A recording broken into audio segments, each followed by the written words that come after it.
Madam President, we are live. Thank you very much. Thank you to everybody for participating in this Zoom meeting. We're going to go ahead and call to order the Tuesday, August 4th, 2020 regular school board meeting to order. All board members and the superintendent are in attendance, as well as a host of administration are on the line as well. I'm going to ask Board Member Bellamy to please assist us in our flag salute today. Member Bellamy? Yes. I pledge allegiance to the flag of the United States of America and to the republic for which it stands, one nation, under God, indivisible, with liberty and justice for all. Thank you very much. Next up, we have the opening statement. Here. The board is honored to acknowledge that our community resides on the traditional Dena'ina land of the Dena'ina people, both past and present. It is with gratitude that we honor the land itself and the people who have cared for it throughout the generations. We want to welcome you to our virtual meeting and thank you for attending and supporting the work of the Anchorage School District and this board. The mission of the Anchorage School District is educating all students for success in life. The board thanks students, parents, teachers, staff, school business partners, and the entire community for your investment in our district with your time, your talent, and your tax dollars. Next up, we need to approve our agenda. If I can get a motion to approve. Madam President, this is Member Bellamy. I move to approve the agenda. Second, Alderman. Thank you. Are there any board member additions, removals, or exceptions to the agenda? Seeing none, the agenda is approved. Next up, we have our board conference and committee reports. I'll just go through each of the committees just briefly. Member Marcette for Finance. You would call on me first. Our next finance committee meeting is going to be at our next board meeting right before at 3:30, and that is on the 18th of August. And we will be discussing, among some things, what it's going to look like for us financially in our budget to continue with the services that we need to do to provide education to our students during this pandemic, things that have been covered by the care funds that we will no longer have, and what does that look like in our in the next fiscal year. Thank you. Next up, I will do Board Member Hildy for Governance. Thank you. We have not met since the last meeting. We'll be meeting on August 11th at 3:30 p.m. And the number will be posted if people want to call in and listen. Thank you. And for our Communications Committee, Member Bellamy. Sure. Thank you, Madam President. The Communications Committee has not met since our last meeting, but we will meet next week following the Governance Committee meeting. That's next week, the 11th, and our meeting will start at 4:30. Thank you. Thank you very much. Next up on our agenda is under goal monitoring. We are going to get an enrollment update from the superintendent. And so at this time, I would like to hand it over to Dr. Bishop. Thank you, Madam President and School Board. In light of the inability, we don't have student data. We're not back in school. We thought it would be appropriate to update the board on the enrollment. This is a question that our public should know that the board is highly interested in and spent some time discussing also at the retreat. I'm going to pull up that in the view form. There you go. And next slide, please. Here I have 3 data points from the previous years, and it will demonstrate that this year we are significantly down from our prior years at this point in time, with the prior year's number of days before school actually started. And it was fairly steady the last 2 years. However, we've taken a major dip, and we do have some understanding about that. We understand some transfers out, and I'll share that in a minute. But also, our face-to-face registration now was to begin this week, and now under the new order by the mayor we don't have our doors open. We are we do have counselors and school personnel in schools, but we're offering folks to come in, but then it is a one-on-one in a very structured area to be able to do registration. And so we're making appointments when folks come to us, and we're also reaching out. And so it will take a little bit more time for us to process the registrations, simply because last time it was, get in, let's get this done, we'll take care of this. And now as our guests come that would like to register, we're speaking to them, but using all those protocols to protect the staff as well as the students and their families when they enter an ASD facility. Again, the majority of registration is online. This is the first year that we are having an all online registration, even for those who are new to the district.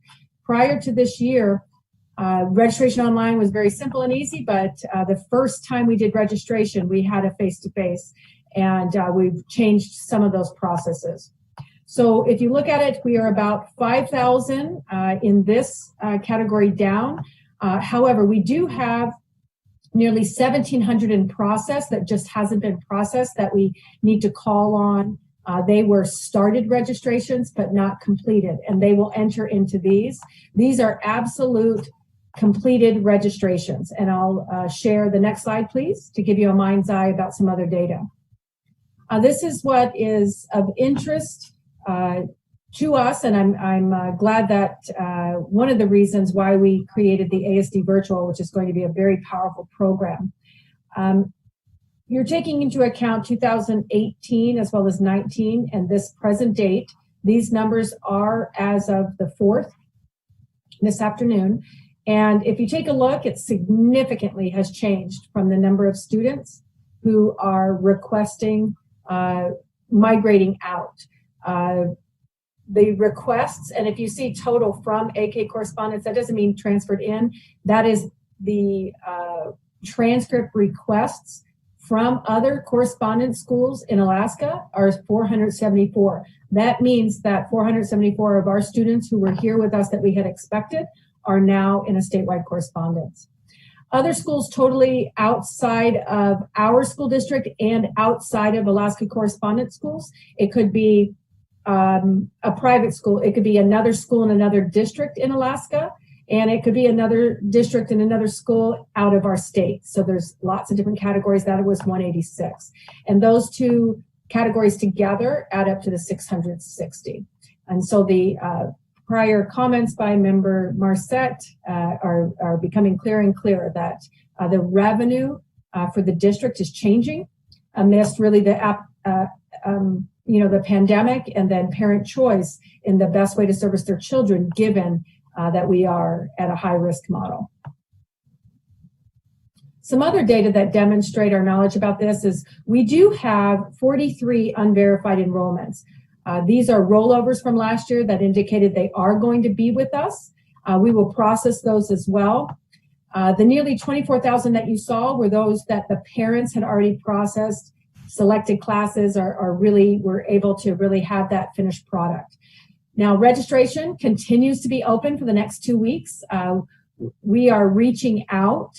Every school has a plan to reach out to their community, as well as our ELL and some other programs are reaching out directly to those families that they know. The pre-enrollment that's pending, that we already know that they enrolled and they will add to that, are about 1,700. And so we're confident that we're going to get closer than the 5,000, but those still need to be processed. And then finally, ASD virtual selection.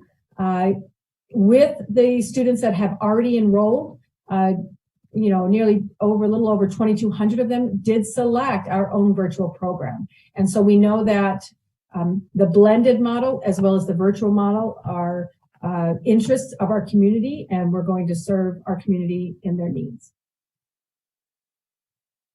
And with that, those are the data that we have prepared, and I'm able to answer any questions in regard to enrollment data. Thank you, Dr. Bishop. I see Board Member Marcette has her hand raised. Yes, thank you, Dr. Bishop. My question is homeschooling. Were any of those numbers in there as far as the number of students that have moved into homeschooling? Please go back to the previous slide. That one, AK Correspondence School is homeschooling. Oh, okay. And then just one more question. Has that enrollment already been cut off? Because I did understand, I had a parent call me and say that she had to hurry up and make a decision because the enrollment period was cutting off. Well, certain schools have caps to their enrollment. So these are correspondence schools outside.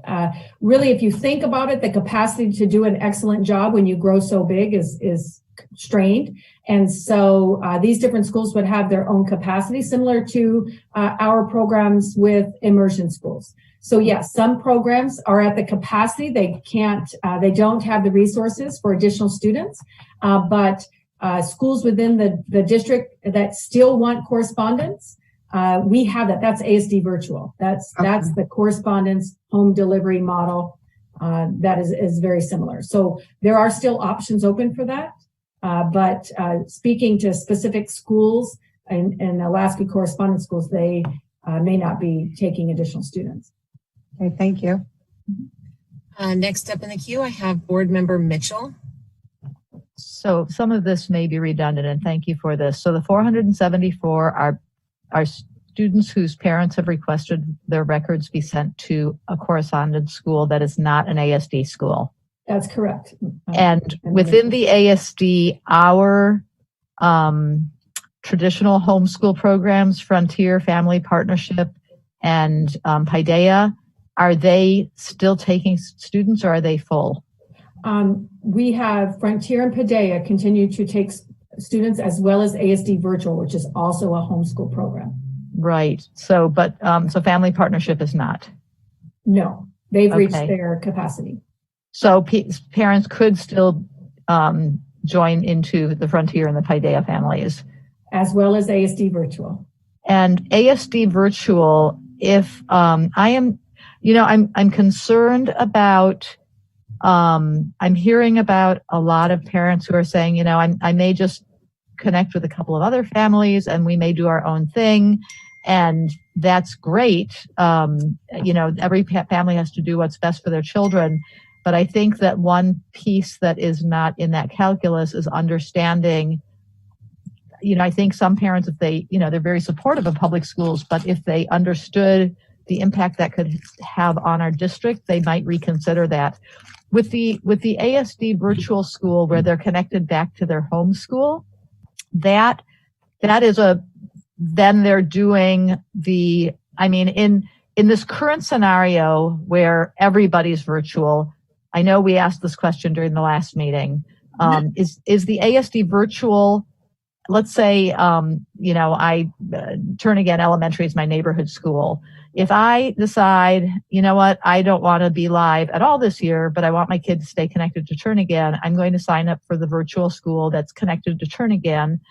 Is that curriculum different from what the Turn Again students are going to be starting with, where they're working remotely?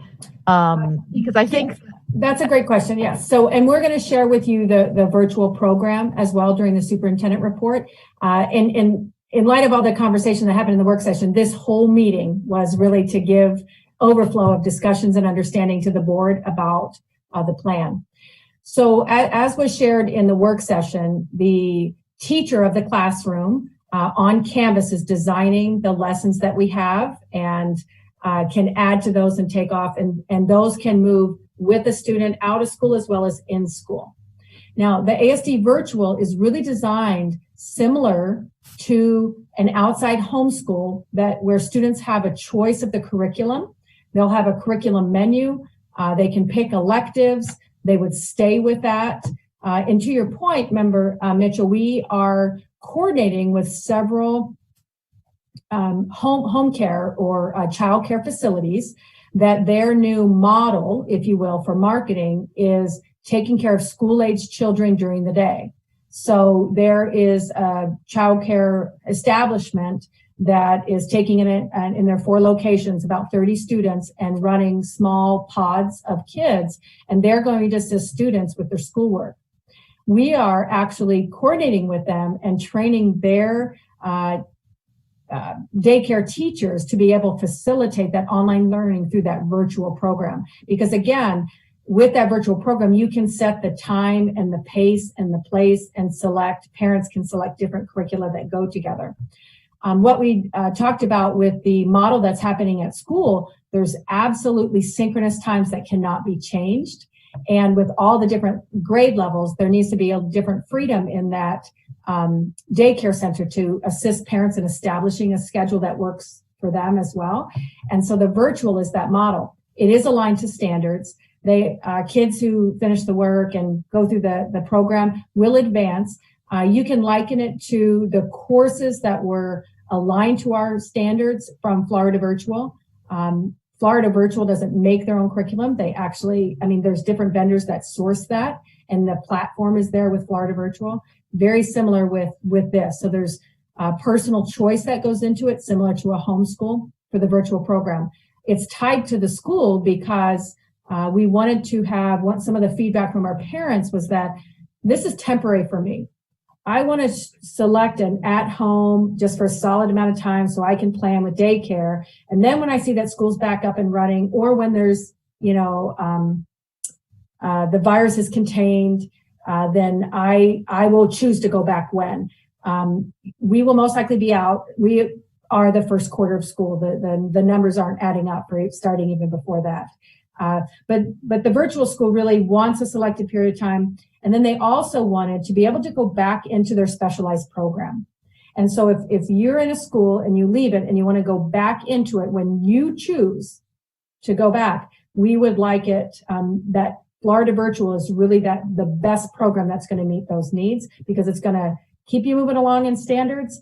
You'll have some flexibility like homeschools, and you can create those pods, if you will, of small groups. And ASD actually, just like we're supporting parents who are doing it in their home, we're providing PD to the people who actually are working with our students alongside teachers. Now, ASD Virtual does have teachers attached to it, and they will work with those groups of kids to determine when they're going to get online and when they're going to instruct. But it's much more flexible. It might happen in the evening rather than the daytime. So it's just an individualized plan, whereas the in-school is really by a classroom.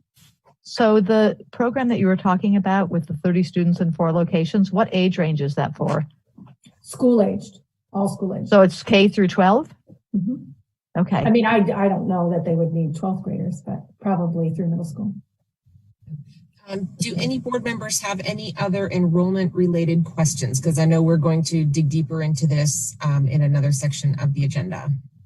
I do have one more question. I just wanted to share the board. We really appreciate the questions because, as you can see, this is hugely complex. We've been working on it for 4 months straight, and getting the needs of the community met and understanding all this. So don't worry about your questions. We totally get that there'll be questions. We've been, like I said, engrossed, and it's just very complex. We'll demonstrate and just show all the different programs that we have going on to meet the needs of families. Thank you. Board Member Mitchell, you had your hand raised. Yeah, Dr. Bishop, can you go back to the chart that showed the historical? Yeah, thank you. So based on this chart, should we be concerned that we might see a significant number of students who don't enroll this year? Member Mitchell, that's a great question. The answer is yes. We already see that 660 have already we already know that they're not coming back because they have enrolled in something outside of ASD. Now, it's not 5,000 because we have those other 1,700 in the queue, but it is going to be a significant amount of students. We buffer in about 500 students every year for enrollment, 250 to 500. This is significant compared to that. choosing our blended model and choosing our virtual model are the best bets to continue to have programs into the future. Thank you, Dr. Bishop. And I'm sure we'll want to probably see another enrollment update at our next meeting as well. So looking forward to seeing that. So we'll go ahead and move. But Kayla, I'm sorry I didn't get to raise my hand quick enough. I just had one other question. Do we have an estimate of how many students we think are leaving moving out of state?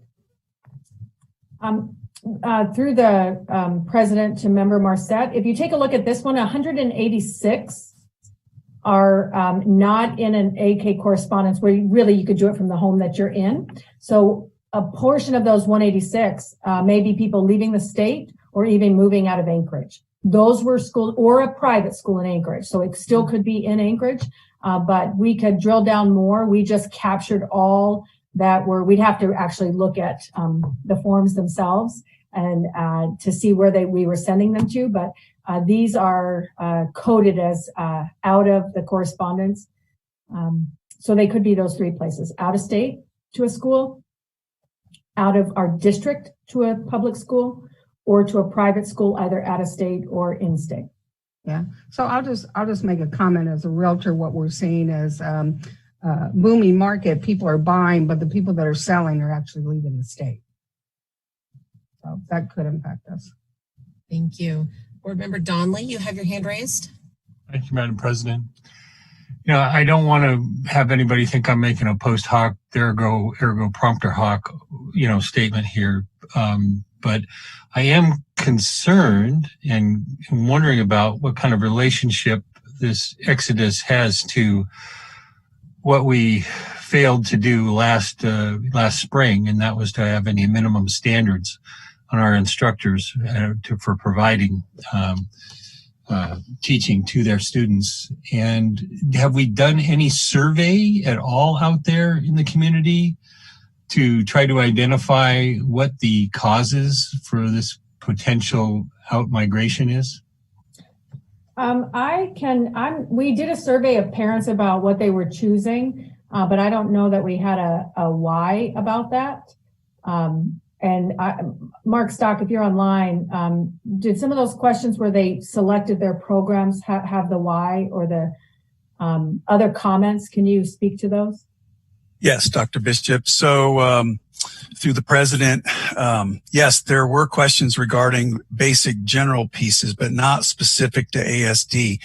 The survey that was used was one that was done nationally, and we did brief the board on the key points to that. It's been a couple months ago now, but basically there were issues about technology, issues about barriers, etc. But there wasn't anything specific just to ASD's deployment of it. So I'd be happy to look through that, and we could put it in Board Connect, and I can go through those questions again to see if there any of them particularly aligned up with Mr. Donnelly's question. But most of them were general in nature, not specific to our program.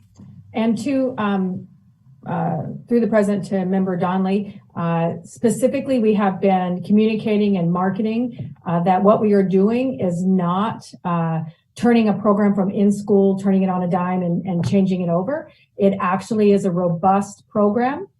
Teachers are going to teach. It's comprehensive. It will be engaging. And so the best that we can, we had the summer to plan, and we've been advertising that. Now, if, parents are going to make their choice according to what they know, I will say that, a lot of the correspondence schools, even in ASD, have been around for a while. They do things well. They were already in correspondence programs so that there really wasn't a disruption to those who were already in them.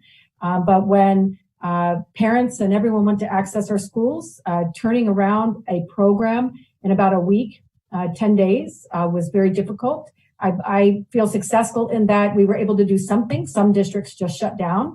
But to our public and what we've been advertising, what we have online, our cards, this is, and from the testimony that you heard, there's a lot of work going into this. I think that our parents will be pleasantly surprised in regard to the learning of their kids and the services we're providing, understanding that it is not what occurred last spring. We agree it needs to not be that. Thank you, Dr. Bishop. All right, I don't see any other hands in the queue, and so we will go ahead and move on in our agenda. Next up, I believe it is public comment, and we do have some people signed up.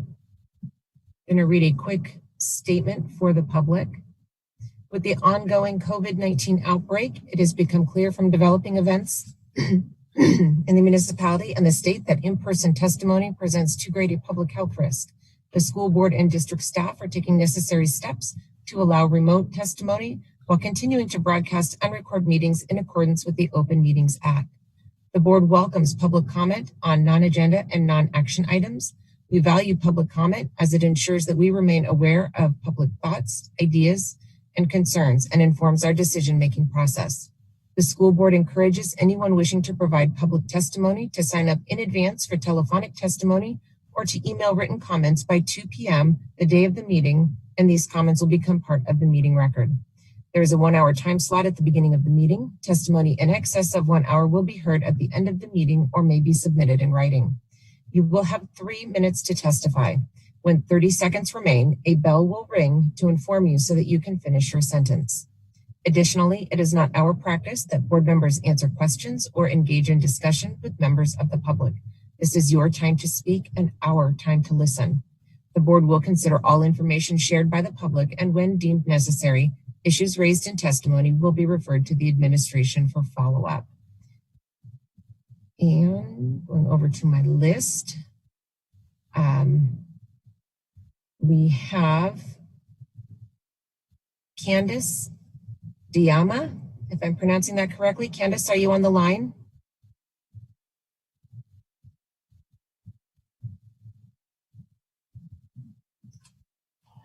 President Vacalis. Yes. I just received a message that right now we do have just 3 of our callers online. We have Clinton, Danielle, and Rob are all in the queue waiting. Perfect. So we'll go ahead and start with Clinton Lancaster. Clinton, are you with us? I am. Can you guys hear me? Yes, we can. You have 3 minutes and the floor is yours. Okay, thank you. First of all, I just want to tell you guys, I really appreciate all that you guys are doing for the community. I know that this has got to be a mad scramble to try to put all this stuff together with the changing landscape of this COVID. So I appreciate all that you're doing, and I appreciate you giving me an opportunity to speak. What I wanted to speak to you about was I'm a Bayshore parent. I have 2 kids in Bayshore Elementary. I have a daughter that goes to Mears. We've been parents of that school for off and on for, well, basically straight for 8 years. We utilize the ice rink there quite a bit, pretty much all winter with our children, along with the rest of the community. I did get a email the other day from the principal, Mrs. Heidi Packer. I think it's actually Dr. Packer. I should probably recognize that. She sent an email to us stating her intentions to have the ice rink torn down and removed. Obviously, that came as a shock to a lot of us because the PTA, she cited some safety concerns and also the cost of refurbishing the rink. What I wanted to bring to the board's attention was that the cost of that rink is borne by the PTA and the community. As far as I know, the Anchorage School District, from my time in the PTA, does not put any money towards rink maintenance on any of the rinks. All of that is done through the PTA for the school. We put significant time and money into that rink as a community and through the PTA. I think we spend roughly $5,000 to $6,000 a year to do the maintenance and to keep the rink ice in place and have it hot mopped and groomed every year. And then several years ago, we put forth a motion to the PTA to have to do a bunch of repairs. We spent about $15,000 to replace a bunch of boards and do some other upgrades. So I was a little bit surprised when I didn't get the community got zero notice about the intent. I spoke to the PTA president. She had no notice of the intent to remove the rink. What we would like is we would like to have a little bit of public testimony. We would like to look at possibly letting the community fix the rink through the PTA. Let us see if we can do it. We've contacted a lot of people. I'm sure that some of you have heard of this issue already. We have several businesses that have stepped up and said that they will volunteer time and money to update the rink to address any of the safety concerns. So we are just asking as a community, I am, on behalf of several people, if we can have some time to address the concerns and keep our rink. As you all know, going into this, I think outdoor space for our children is going to be at a premium this year. That is a very, very well-loved and well-used piece of ground during all times of the winter. And so we would just like a chance to try to keep it that way and certainly address the concerns of the principal if there's some safety concerns and things of that nature. We have a Zoom call tomorrow. Also short notice. Would like to have a little bit more time to rally some of the community folks together to attend that call. So hopefully we get a turnout for that. But that's the main purpose of calling in, is to try to get just a little pause so that we as a community can address it and see if we can save our rink. Clinton, thank you. And that was all I had. Thanks for the time. Thank you. Next up, I have Daniel Kemp. Daniel, are you with us today? Yes. Can you hear me? I sure can. You have 3 minutes and the floor is yours. Okay. Thank you. Thank you to the board for having me today. Like I said, my name is Danielle Kemp. I am a retired Army combat officer, teacher here in the Anchorage School District, and I am a Black man. I'm a father of 2 boys. One actually recently graduated from high school, and I have another one in elementary school. And I would like to speak about, in particular, inequity in our schools. And I'd like to start with altered or omitted Black history representation in our ASD curriculum.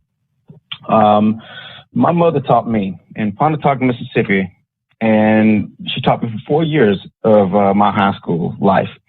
She taught for a complete 37 years in Pontotoc School District, God rest her soul. And one of the things she used to say to our class is, you children read about history, but child, I am history. And, she would say, I am living integration. She was the first Black teacher in Pontotoc, Mississippi, during the Civil Rights Movement. So that says a lot. But I said all this to say that I had Black history at home, and I teach it here to my kids at home. But a lot of kids, they don't get that. And I'll give you a prime example. I was teaching a class, and I teach music, but we got on the subject about it was in Black history, and some of the kids, they did not know that Black people were enslaved in this country. And these are 5th graders that did not know that Black people were enslaved. And it's, I'm not going to reduce our history to slavery, but that is a glaring omission in our the history that we teach our kids. Also, later on, some of the 4th and 5th graders didn't even know about the history of Jim Crow in the South. So that troubled me as well. I would also like the board to consider implementing literature programs for and about Black people that are taught in ASD. And I would also like to bring about the Black population in our teaching corps in Alaska. Black people are only 4% of Alaska's population and 15% of the U.S. population, but we only make up 1% of ASD certified teachers. That's a no-go. And Indigenous teachers are only 1.6% of all teachers, yet they are 15% of Alaska's population. And so this cannot stand. These disparities are consistent among Black and Indigenous teachers in the ASD.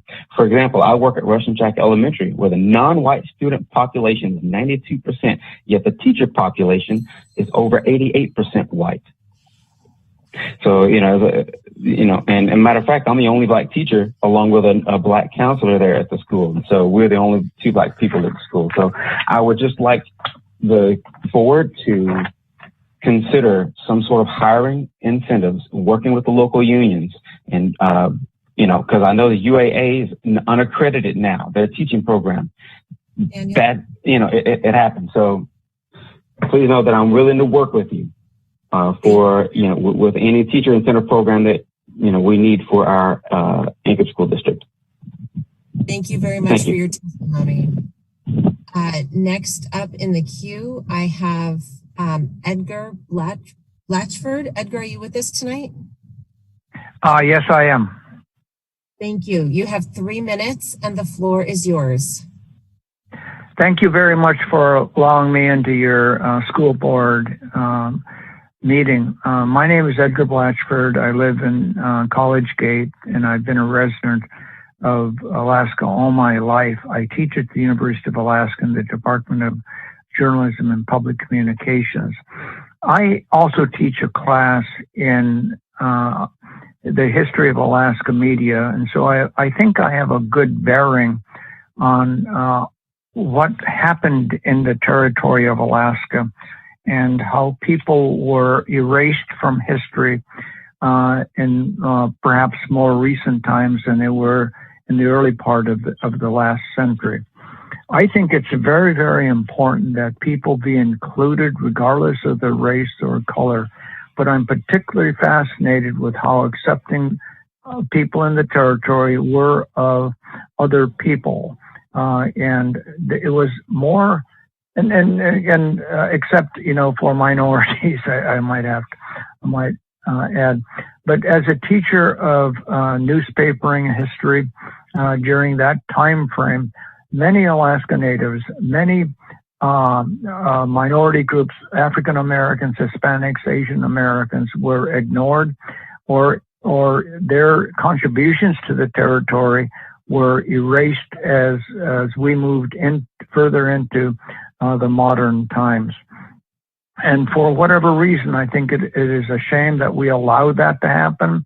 I think during the vast expansion of Alaska, during the construction of the Trans-Alaska Pipeline and the entrance of new people into the state, I think the state of Alaska's population increased by a couple 100,000.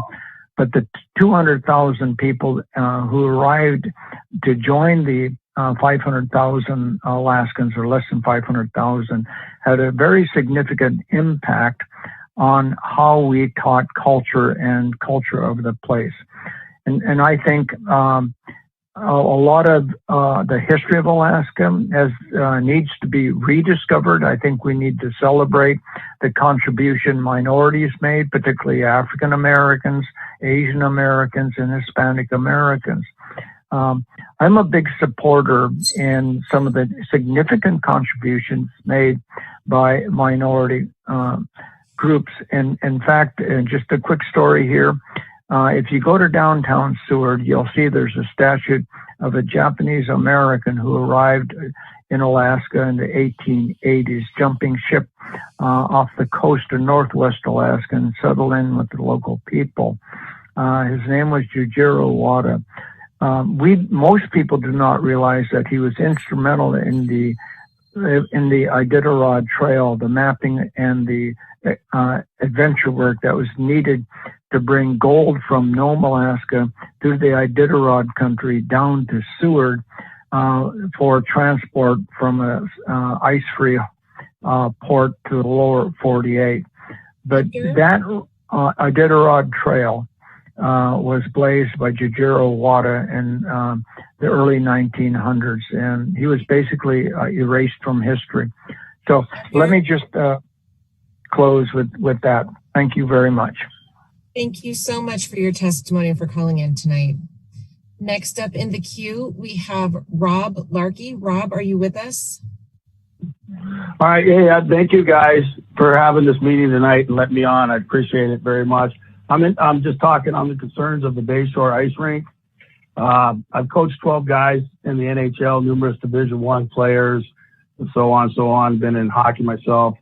I went over to the ice rink today because I thought maybe I was missing the boat on something of being unsafe. And I walked around the arena with a couple people, and there's only a few boards that need to be replaced.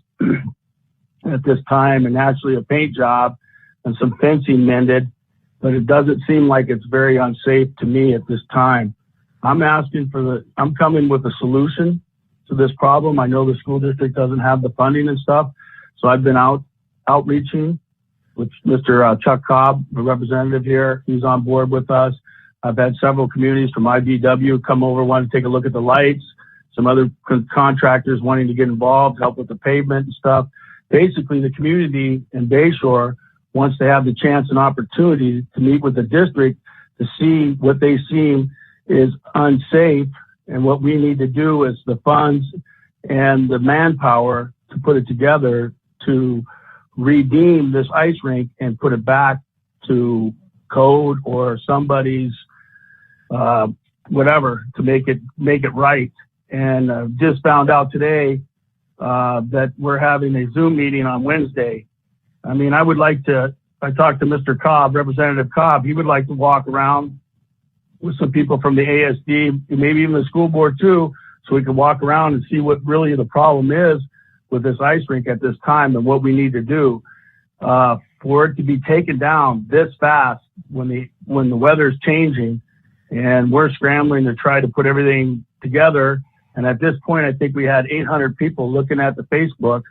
And I actually had a guy today come and try to give me $200 to help fund that. And I got another person willing to donate $1,000, but we don't know where we're at and how we're deeming this unsafe and what really needs to happen, cost wise, and what needs to be improvement. I know in construction, maybe we could be on a 5-year plan. Maybe we could get it up and running this year, and what do we need to do for the next year and where we're at in 5 years that we want this rink to be and have for all these kids to enjoy it. Do I have any questions?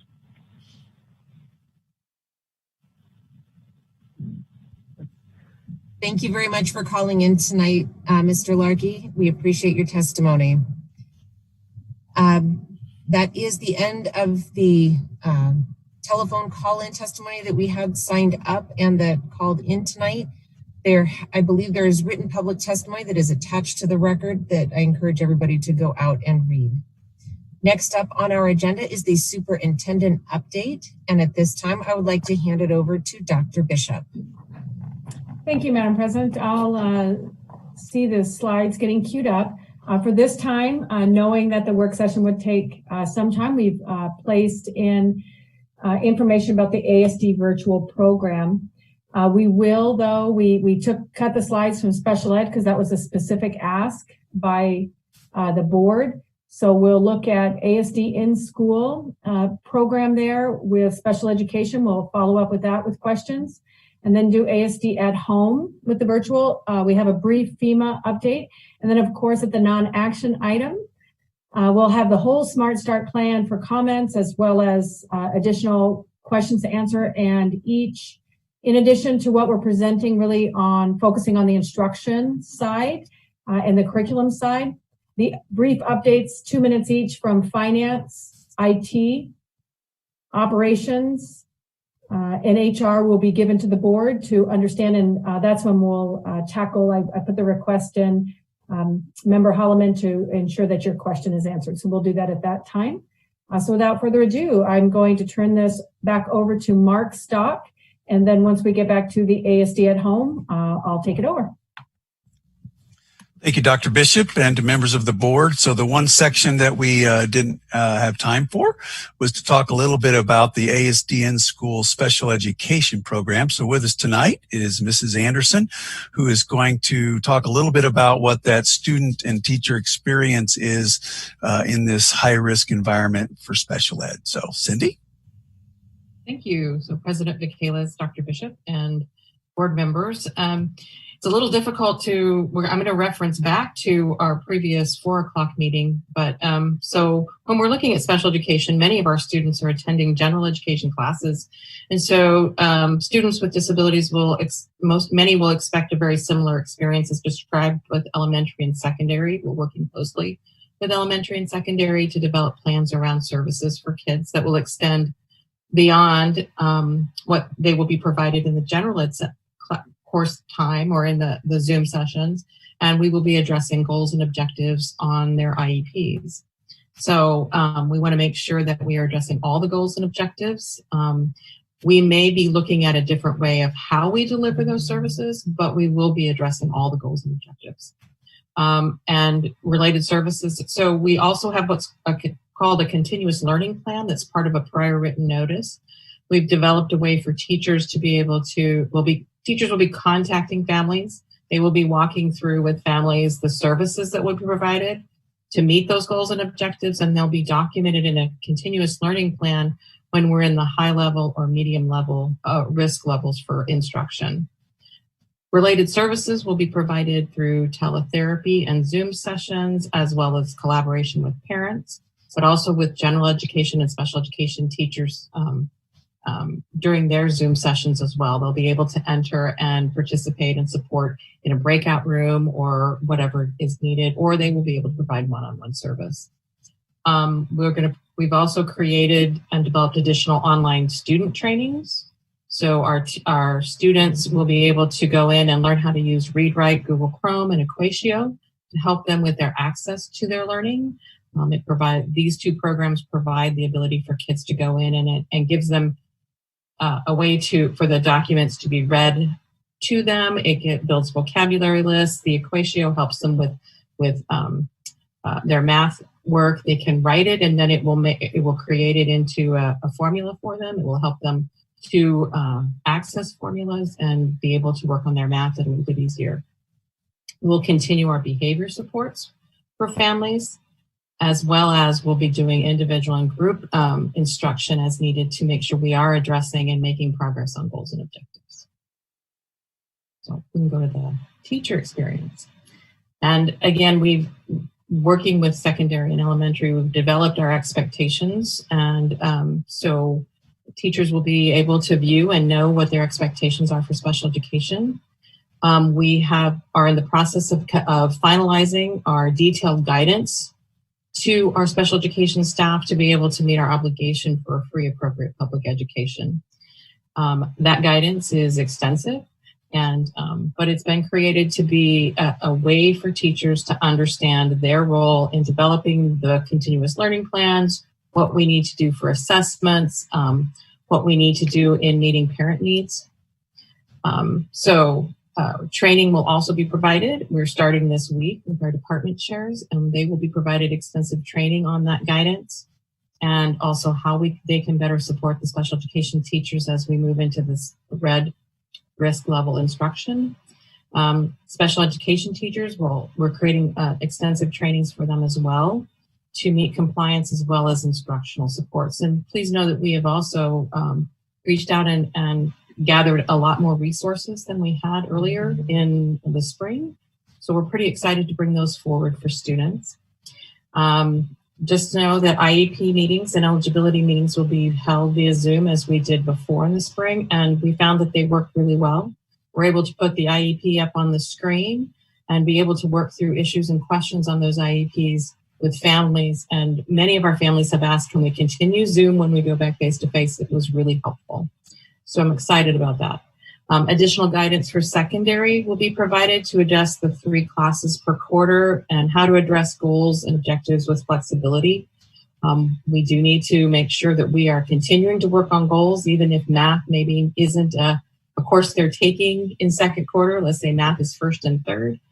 But we'll continue to work with our students on Apex tutorials or virtual, BMath virtual, or through iReady, ways for us to continue to address goals and objectives and address progress for students. So case managers and related service providers will be working with families to develop that continuous service model and looking at how we can deliver goals and objectives and meet all goals and objectives for progress on those IEPs. And then our special program teachers, who are our life skills teachers, our structured learning teachers, we are building out throughout the year completed lessons that are in Canvas for teachers and parents to access. We have developed almost a full quarter now for them, and we're going to continue that so that we have some continuity and consistency in delivery of those services for those students who have more significant disabilities. I think that's all. Do you have any questions for me? I don't see any board member questions at this time. If Dr. Bishop wants to continue. Sure. Thank you. Again, just to talk a little bit more about the ASD virtual and then our correspondence homeschools. We spent really the chunk of time in regard to really the largest part of our program, which is the blended learning model that can happen in school and out of school. But when we went into this year through our surveys, we did find that our families, they wanted three things. They either wanted to be in school, they wanted a blended model like we're having, or they wanted to have a total virtual option. And so from the get-go, back in May, when we surveyed the needs of the families and what they would like, that's how we started to build these programs around those needs and those desires. So with the ASD virtual, I'm going to turn it over to Mike Fleckenstein, who is leading that working group and corresponding with the technology committee. Thank you, Dr. Bishop. Good evening, members of the board. My name is Mike Fleckenstein. I'm the Chief Information Officer for the district. And my role here tonight is going to be fairly small, and then I'll be introducing my partners in this ASD virtual rollout, Kathy Moffitt and Carol Boatman. And so Carol Boatman is our new Director of Learning Innovation, and she will present mostly the K-5 data, and then Kathy Moffitt will really focus on secondary. And with that, I'd like to turn it over to Carol Boatman to kick us off. Good evening. Great to be here. Now we are going to start, we're going to look at the ASD virtual program, and Kathy and I are actually going to take turns talking about each, the elementary and the secondary, so that you can get an overview for first. So the ASD virtual program does engage students in an interactive approach to learning using an online platform. In K through 5, we will use a learning platform called Calvert Learning, which will provide virtual labs, simulations, assignments for mastery, meaningful summative assessments, and we will have a support program to enhance and provide additional instruction through Calvert Learning to help support Tier 2 students and our advanced students. At the secondary level, we will follow the 3-course plan, whereby students take 2 core courses as well as 1 elective. For the program platforms that we're using, we'll use APEX, fully online courses. They're NCAA approved as needed. They're rigorous. And then eDynamics. eDynamics offers engaging electives, and most of them are CTE oriented, both for middle school and high school, and they tend to be pretty popular with students. As well as K-12, we will incorporate Suite 360, which is an SEL component, offering Tier 1 and Tier 2 kind of content to help meet student needs. Secondly, we have the platforms ensure a consistent, reliable learning plan for students and families. And what we mean by that is that it has an established structure. So families and students it has a predictable nature to it. They know what to expect. They get the pacing. It's not changing from day to day. They also can see the course, the sequence, the syllabus, so they can see what is to be covered along with the pacing guide and where it ends. Both programs, K-5 and 6 through 8, offer content and courses that are aligned with learning standards. And both programs have available resources to support parents as learning coaches for their students. In Calvert Learning, we have things such as detailed tutorial videos, parent training for Calvert Learning specifically. We will be holding that on the 17th of August. There's suggested daily schedules, guided instruction, and they have a parent guide with 8 tips for how to implement and work successfully with your student. For example, how to use intentional breaks to improve learning and how to find the sweet spot for the amount of learning time each day. At the secondary level, one of the things that's a bonus is that parents can be signed up as the instructional coach, and they will receive a progress report weekly. And so that will help them kind of guide their student as they're progressing through the content. Additionally, all 3 platforms have help buttons, if you will, that parents can use to drill down and get their questions answered as needed. In addition, ASD Virtual will hold parent classes, parent Zoom sessions to support them in whatever needs they have. Dr. Bishop mentioned about the daycare centers, and so that is part of what ASD Virtual would provide is some professional development for those employees of that center to help be that coach, be that facilitator of learning. Oops, Madam sorry. President, I had a question about this. Dr. Bishop, is this a good time with your team to break in with questions, or? Sure, that's okay. Yep. Okay, Member Donnelly, go ahead. Yeah, more and more, it looks like the virtual teaching's going to put a huge burden on the parents.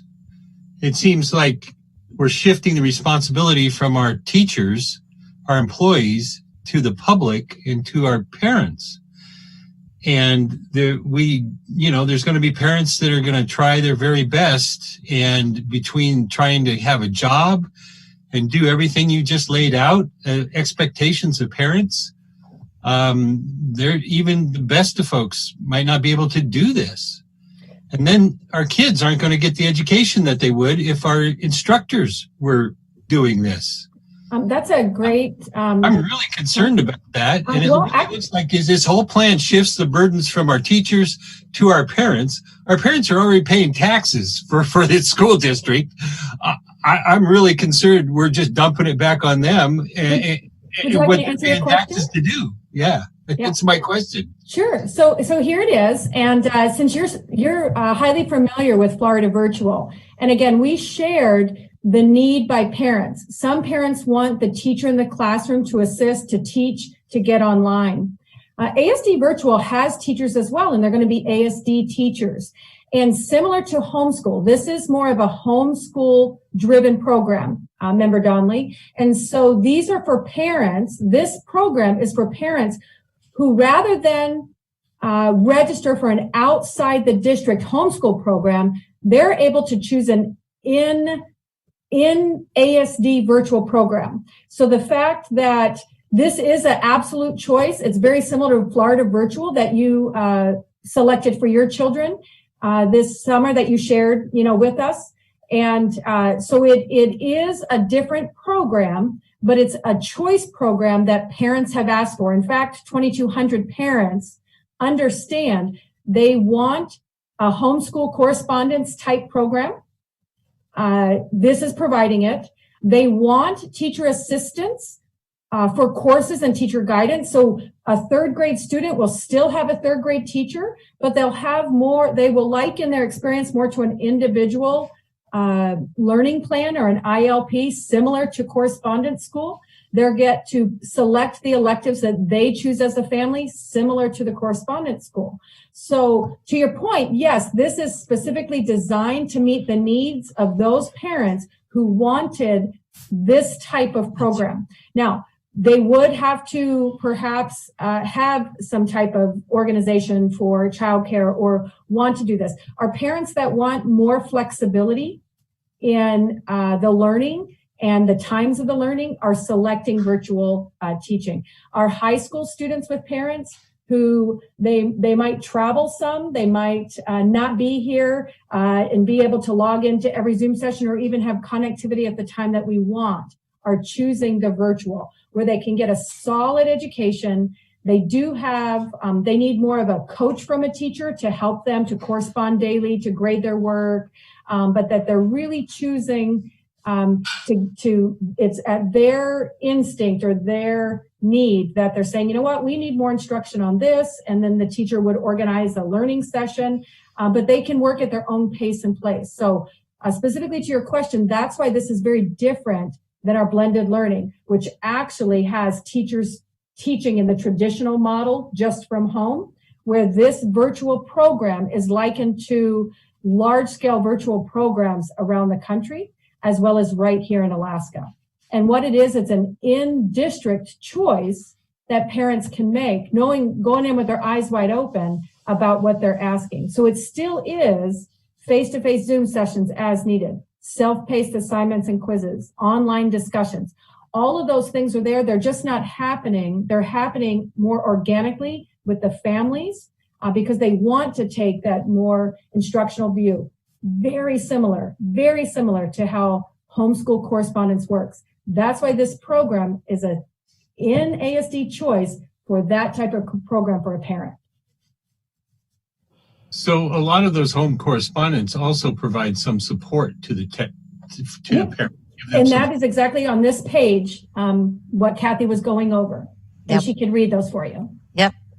That's a perfect question and a perfect response to segue into this. And that is, what about virtual teaching? And virtual teaching is unique, and it has a method that has to be applied, and there are a lot of best practices. So we really do the research, and ASD Virtual will provide ongoing training for our virtual teachers to support online learners. And what's really important in this world is that the virtual teachers build that relationship with the students. They build that relationship with the family.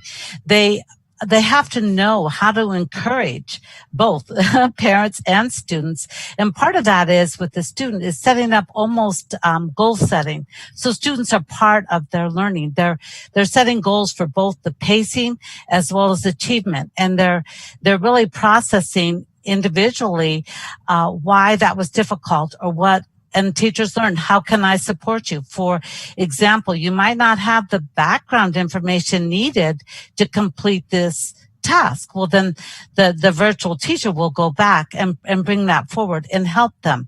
It's never about leaving them alone to sink or swim.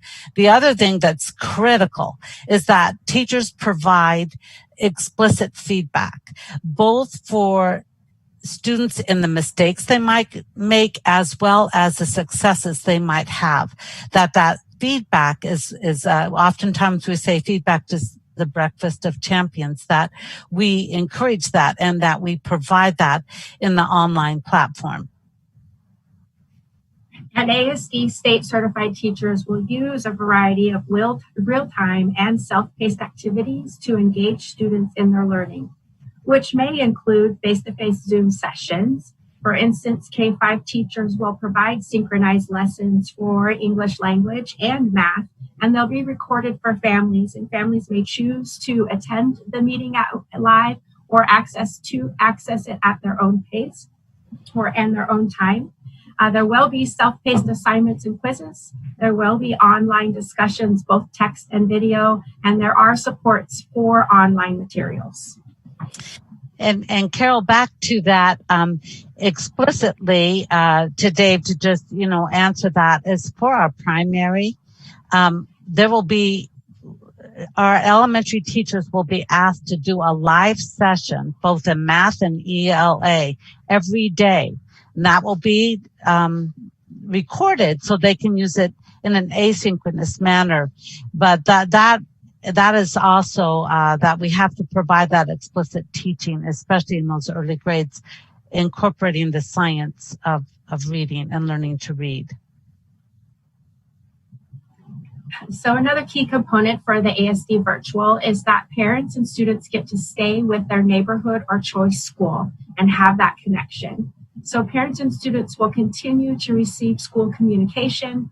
They have the opportunity to participate in activities, clubs, and athletics. They have access to an academic planning and graduation support, and they'll be able to collaborate support for students, such as if you have a special ed student, you would have access to your special ed teacher there and be able to collaborate and continue to have that collaboration and support for your students. Questions? Thank you. Next up in the queue, I have Board Member Marcette with a question. And actually, I don't have a question. I have more of a comment, and I have questions and I'll ask them later. But I just wanted to say, because this has really bothered me a lot, is, and I say this a lot, that it takes a village to raise a child, but a community to educate them. And I think and I hope we do a better job of explaining to parents and the community and the state where we are going to be and where we're spending our money. There is the money that's left over. We're buying Chromebooks for 46,000 students. We are providing internet access. We are coming up with whole new curriculums. Everybody is working more than their 8 hours a day. And I guess I would say it's a national pandemic. And yet I haven't seen it and to the degree that I think we should see it, but I don't see the community or the state stepping up and saying, what can we do? How can we work this? I made the suggestion that neighbors could get together and maybe facilitate a small group of students that they could take turns helping with the learning or the daycare. Businesses could step up and say, we've never experienced this before. What can we do for our workers to help them out? Can we have a place that we could bring a small group of students in and staff could help with this? This is a community pandemic. It's not just ASD's pandemic. And I'm probably preaching to the choir, and I'm sorry, but I would really like to see us work together instead of seeing individuals putting things out there that, they're paying taxes and therefore we should give them their money. And I'm just going to say it as a board member. We are using those funds to the best of our ability to educate our students to the best of our ability in a situation that we have never, ever, ever encountered. And it is going to take all of us, not just ASD, but it's going to take the state. It's going to take the community. It's going to take businesses. And so I am reaching out to all of those individuals to help with this and to support us. And it's not going to be perfect. There are going to be things. Nothing is ever perfect. But help us make it the best we can. So I'm going to get off my soapbox. I'm sorry, but it's kind of been bothering me a little bit. And so I wanted to make that statement. Thank you. Next up in the queue, Board Member Bellamy. I love your passion, members, Marcette. Thank you. So I guess one of the things that we do really well in this district is we give parents choice. ASD virtual is a choice. Nobody is, if family partnership could take 2,000 more kids, that's probably where they would be. Family partnership cannot take 2,000 more kids. So as an option for parents, regardless of the risk level, if I want my kid in ASD virtual, then in doing so, I would be assuming a certain level of involvement. So if that is not if I'm wrong in my thinking, somebody can please correct me. And then my other comment just has to do with how are the teachers being assigned to ASD virtual? And that might be later on, and I can wait if it's in the queue to be talked about. Through the president to member Bellamy. Actually, I think that we're going to finish up with the neighborhood choice school connection and then go to, you made another great segue. The next slide is really about our homeschool programs that we have. And these are our 3 programs. And of course, 2 are charter and 1 is district. And Kathy will speak to those. And then Kathy, if you could also answer her question about the assignment of teachers, because knowing that kids are shifting similar to every year in just a massive exponential way, wherever students go to programs is where our staff are then assigned. And so Kathy can share that. If you would, Kathy. Sure.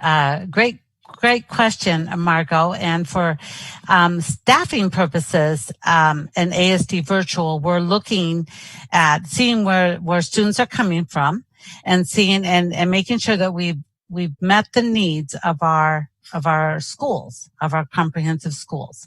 And then for the elementary, we're looking to have full-time virtual teachers, and they would be assigned to a grade level so they can really specialize in that content and meet the needs associated with that specific grade level.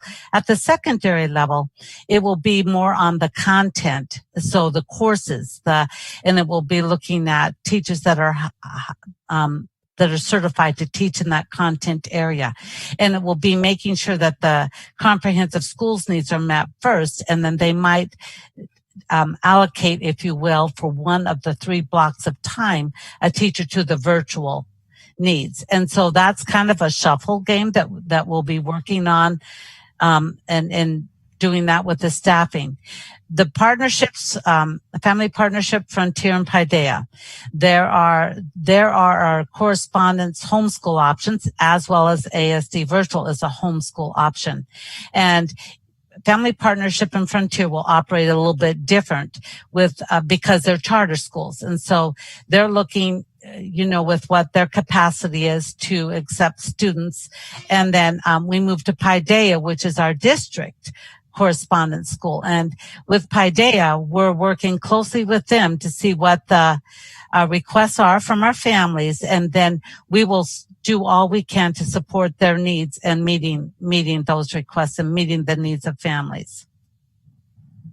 All right. Thank you. Thank you. One more follow-up. Is there what would be the PTR for the virtual? That's an excellent question. And for primary, probably 25-1 at the max, 30. Going into grades 3, 4, 5 with that 30. We know that in talking to schools around the nation and stuff, there's probably a sweet spot, as some would say, between that 30 and 40. And then our secondary would be 40-1. Okay. Is that comparable to what is at Family Partnership? That's a lot of the courses aren't necessarily just virtual at those different schools, and so sometimes they only check in with the teacher at the school for the ILP, but the teacher doesn't do the instruction. Okay. So it really depends on that ILP, that individualized learning plan. The teachers there could have upwards of 150 students that they are responsible for their ILPs, but only teach a small portion. So it's very fluid. Okay, thank you. Thank you. I see Board Member Holloman has his hand up patiently. Actually, I've got a recent question and one from a little bit further back. You mentioned that the PTR would be 40 at secondary. Is that an average or a cap? That we're looking at that to be a cap, especially as we're entering into the first year. There are sites where they have a ratio that's higher because the content, you're not really prepping or designing the content. It's more that facilitation, but we want to make sure that we're on top of it. We're learning as we go, and that we're meeting student needs. And then dropping back to ASD Virtual. If a student wanted to take more than 3 classes, is that an option if they want to pick up something extra? That's a great question. And to the board president, to member Holloman, we have in the past, and we will continue to offer the single courses. A lot of times students want to take that extra class. One of the things that we're trying to caution counselors is before they fill the request is understanding that when you do 3 courses in a quarter, it might be that online course would expect you to do a unit in a week. Well, when you're doing 3 in a quarter, then now you're doing double time. So instead of 1 unit a week, you're doing 2 units a week. So it can feel like you have extra time when in reality, it's at such a fast pace that we want students and families to kind of explore that before they take on. Now, if we have a student that's done a lot of online, and then we will certainly offer that as well as rolling enrollment for them, so they can start it but choose to not finish it, until say second quarter. Thank you. Next up in the queue, I have Board Member Hildy with her hand raised. Oh, thank you. I just wanted to thank Superintendent and their staff for making it possible for parents and students to stay connected to their schools in all this craziness and stress of a pandemic. To have that connection is really meaningful to so many parents and children. We heard from, the school at the ice rink and the passion and investment people have put into their school communities. So I'm very excited for that choice and that possibility, and just all of the different choices is really something. I'm trying to think. I feel like every possible combination, I know somebody doing something different, right? Just trying to figure out what works best for their children. But all of those people have the hope of going back to their neighborhood school eventually. They want a building to be there. They want a building that's got a roof that's up to date. They want, those things to still be there. So I appreciate the approach that's being laid out. Thank you. Dr. Bishop, did you have more in your superintendent update? Thank you. We do have good news for the board. We want to end on some good news, and this is approximately almost coming up in November, 2 years worth of work. And so please let me turn the mic over to Chief of Operations, Tom Raw. Thank you, Dr. Bishop, through the board president and to the board.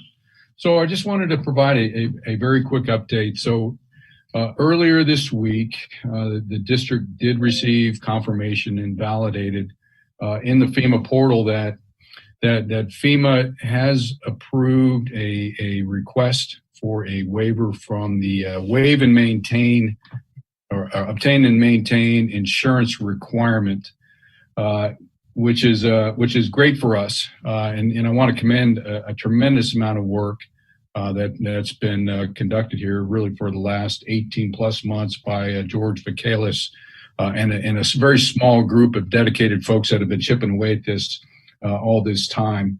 So really what this means, it doesn't mean we're out of the forest yet.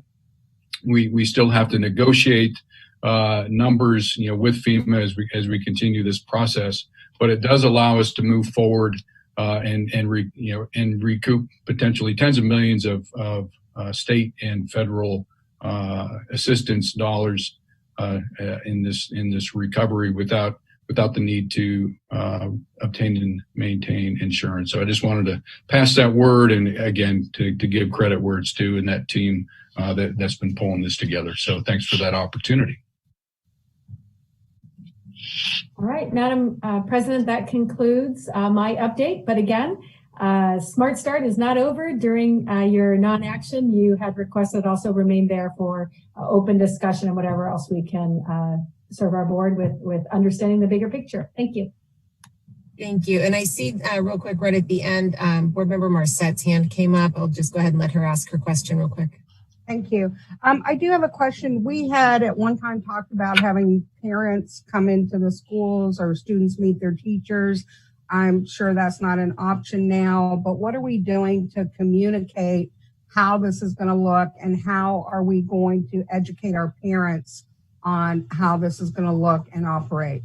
That's a good question, good point. And we had planned for the first, to be in school, as you said, but with that new, it's not really a mandate. It's something from our local government that we cannot, if we should not be in public spaces together. I would like Dan Barker to give you a mind's eye of the direction that he provided principals. We those things, and he could go into more detail with classroom meet and greets, back to school nights. All of those are actually going to be held with principals in schools in the evenings, as well as some of the things that we used to do. We're just recreating them in a different modality. And can you just share the timeline for when that will be done? Dan Barker, if you're still on, are you able to talk right now? Yes, ma'am. Through the president. So open house, as it used to exist in a normal elementary world, would have been something that we did a little bit after the start of the year, right?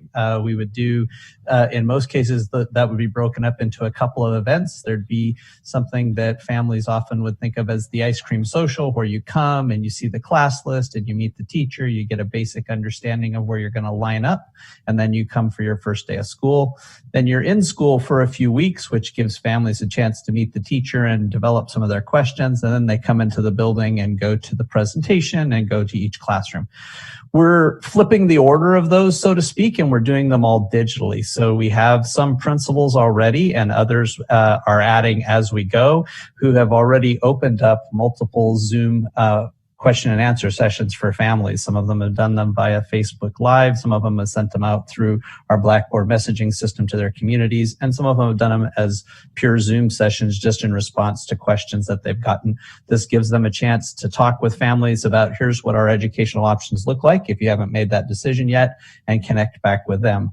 The first day that we have labeled for live instruction, digital instruction, of course, is the 20th. And for those first couple days, each teacher also will be hosting the equivalent of an open house Zoom session that they'll put out to the families in their class list. So you can join that session. That will be with adults and the teacher, so it can also be recorded and then posted in the shell. It'll go over the basic information of here's who I am, here's how our class is set up, here's how you can get a hold of me, here's what our generic or basic schedule as it's crafted for each classroom is going to look like. Those people then who didn't make it to that session for whatever reason, the teacher will spend the rest of that time in that day or two reaching out to them individually. Hi, Marsettes, we didn't see you at the open house. This is how you get a hold of me. This is what our class structure is going to look like. Our goal is to have that accomplished. We're back on the 20th, and then we have the 20th, the 21st, which would be a Thursday, Friday, and into that Monday. So in those first 3 days, really, Thursday, Friday, Monday, that connection with all of those families should be what takes place. That leaves us by the 25th, I believe, and I'm not looking at the calendar in front of me, but I think that's it. It's the first Tuesday. They'll be launched into their full instructional schedule by that point. We fully anticipate that, again, referencing some of our instructional options that we're trying to put together for folks who might not be able to meet the schedule of when it happens, that there'll be some need in time there for us to schedule around families and make sure everybody knows how to get a hold of your school, how to get a hold of your teacher, how do I access my Canvas shell, taking folks through that.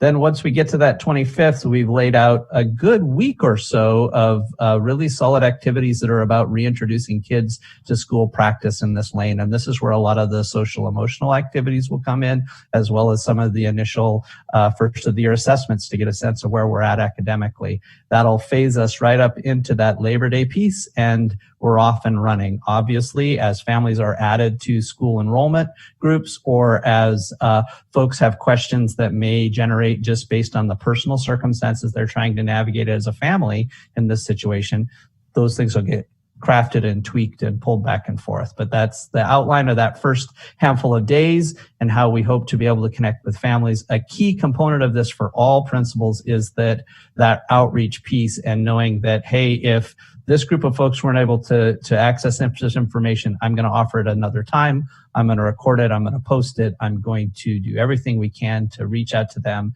and connect them as thoroughly as possible to our school in this high-risk model. Thank you. Thank you. And of course, we've got a couple more questions. Board Member Bellamy. Mine's real quick. I just want to give a shout out to Scenic Park. They had a Zoom meeting today for parents, and we got the form for requesting computers. The families got that today. So they're on it. Thank you. Excellent. Thank you. Thank you. Board Member Mitchell. That's fantastic, Star, or Margot. So yeah, I had a couple questions around the start of the school. I know that we've talked a lot about reaching out to parents and communicating with parents and parents as partners in all of this, which some parents are more in the position to do than others, obviously, depending on how many children, how many parents, how much support, all that kind of stuff. So in those first few days, it seems like in this current world that we're in, having those general sessions is great, but having one-on-ones with individual families from the teacher's perspective is also maybe called for. And in particular, I'm just trying to visualize what it looks like for a kindergarten student to be starting their first day ever of school in this kind of a scenario. So I was curious about that whole thing. And kind of along with that, I don't know. It seems like teachers still, can you talk a little bit more about what that first week for teachers is going to look like? Because in my mind, I'm thinking, boy, it would just be great if we could push students coming back into the virtual world by a week or two to give extra time to our teachers to really connect with the electronics. And then hopefully, Member Marcette and I were talking that later in the year, maybe as things are under control, I don't know if we could add 2 weeks at the end of the year. I mean, that's a huge undertaking, and it's probably way too late to even think about that. But I'd just like to have a little more understanding of that, the first week, and how much space teachers are going to be given to figure this all out. Yep, thank you. That's good. Well, we did, you did actually, Member Mitchell, the board did approve additional 2 days. And so with the prior summer school and the courses that teachers had taken with Canvas, and they're continuing to learn now, we have had additional, so those 5 days, rather than being diverted different places, are really focused on the virtual learning or the at-home learning, whatever their job is going to be. So we have that. Presently now, that schools are reaching out to get the electronics set up with parents, and we're assisting parents with the connectivity so that we can get started. The first 2 weeks of school really are very similar to what they've been before, where you're making the connections, you're establishing kind of the routines, you're doing lots of SEL lessons. And so the process is going to be similar. For those that are brand new, like kindergartners, those are pushed off an extra week, and the meetings face-to-face with families and answering the questions, although we don't have to do the testing, that was relieved by the state. We still are going to have those individual meetings. And, in speaking of the interest of the teachers, the teachers, especially at the elementary level, are going to reach out to students. That's their class time. We also have in their assistance, part of our helpline and service with teachers is that when we can't at the school building reach families, the Welcome Center's working with us, Doreen Brown, our Senior Director of Migrant Ed and Indian Ed, as well as our Director of ELL. All of their services are also wrapped around the school. Everything is focused back to that classroom and that teacher. And given the, I wouldn't recommend pushing it off. I think that our kids and our parents need to begin learning about it with support. As you know, even the other supports in schools, from aides, from PE teachers, music teachers, all of that is re-diverted back to the classroom to offer that wraparound service. So I'm confident that those are going to be there. Of course, our biggest concern are our families that we might have to go out to.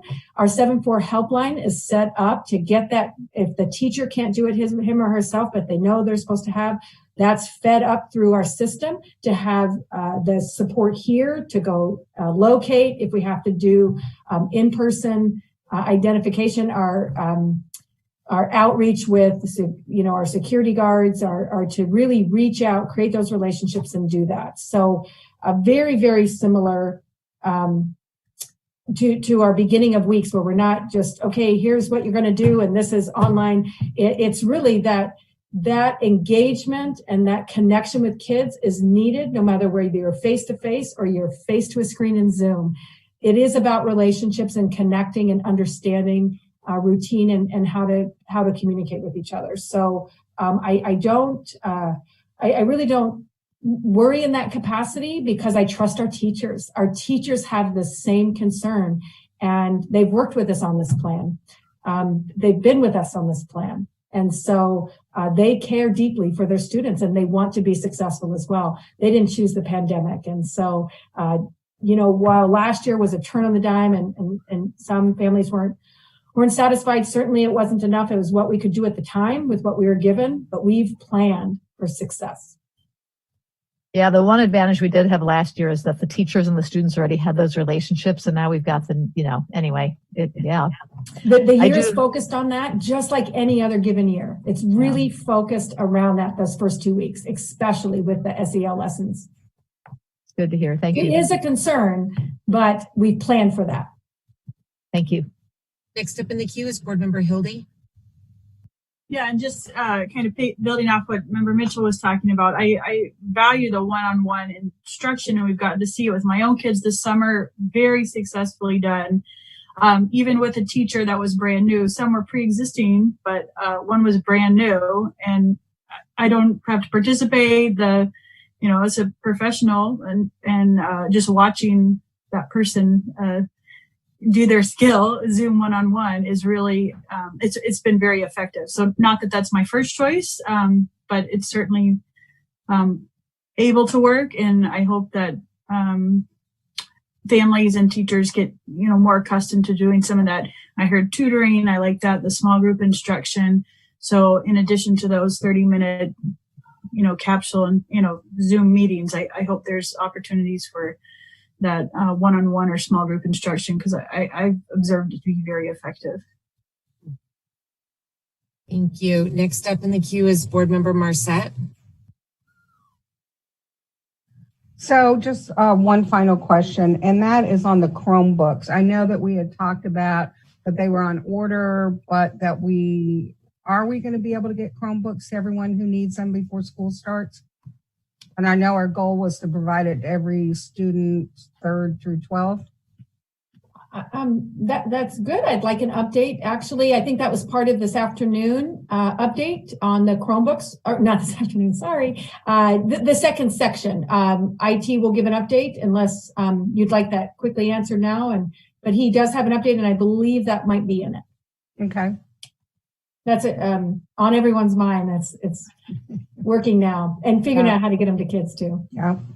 If that's part of the next section, or on the non-action item, we'll go ahead and let Mr. Flickenstein give his update then, and then we'll see what questions get generated. Okay. Not seeing any other board members' hands up, we will go ahead and move on to our consent agenda. And Board Member Bellamy, if you would kick it off. I will.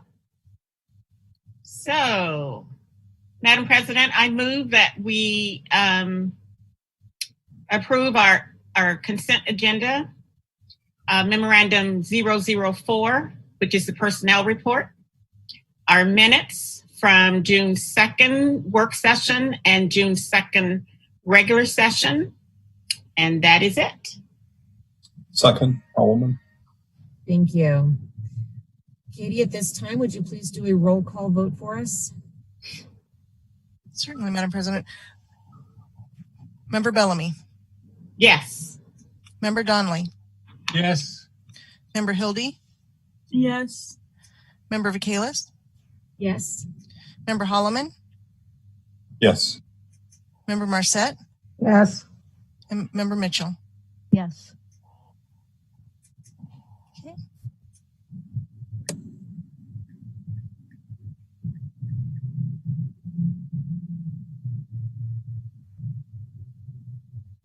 I believe that'll pop up here in just a second.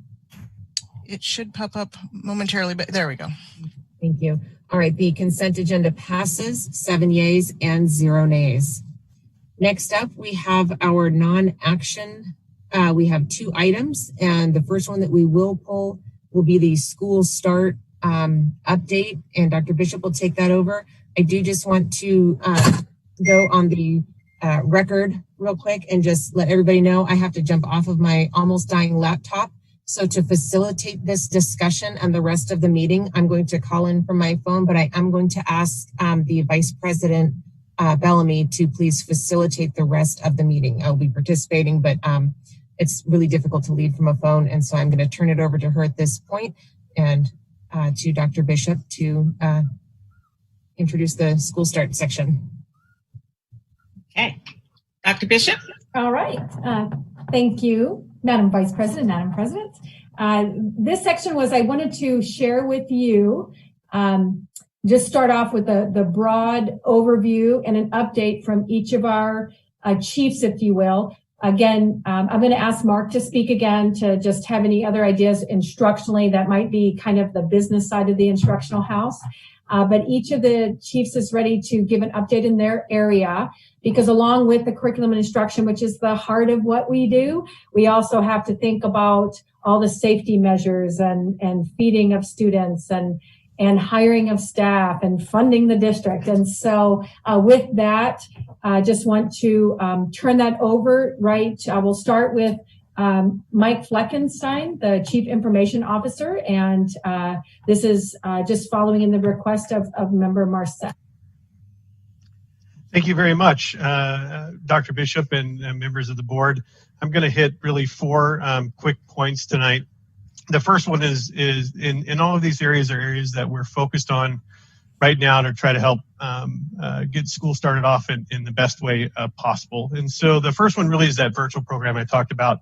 We're leading that along with Kathy Moffitt, and I won't belabor additional information around it because we just talked about it earlier today, but that's one of the lists that we're working on right now.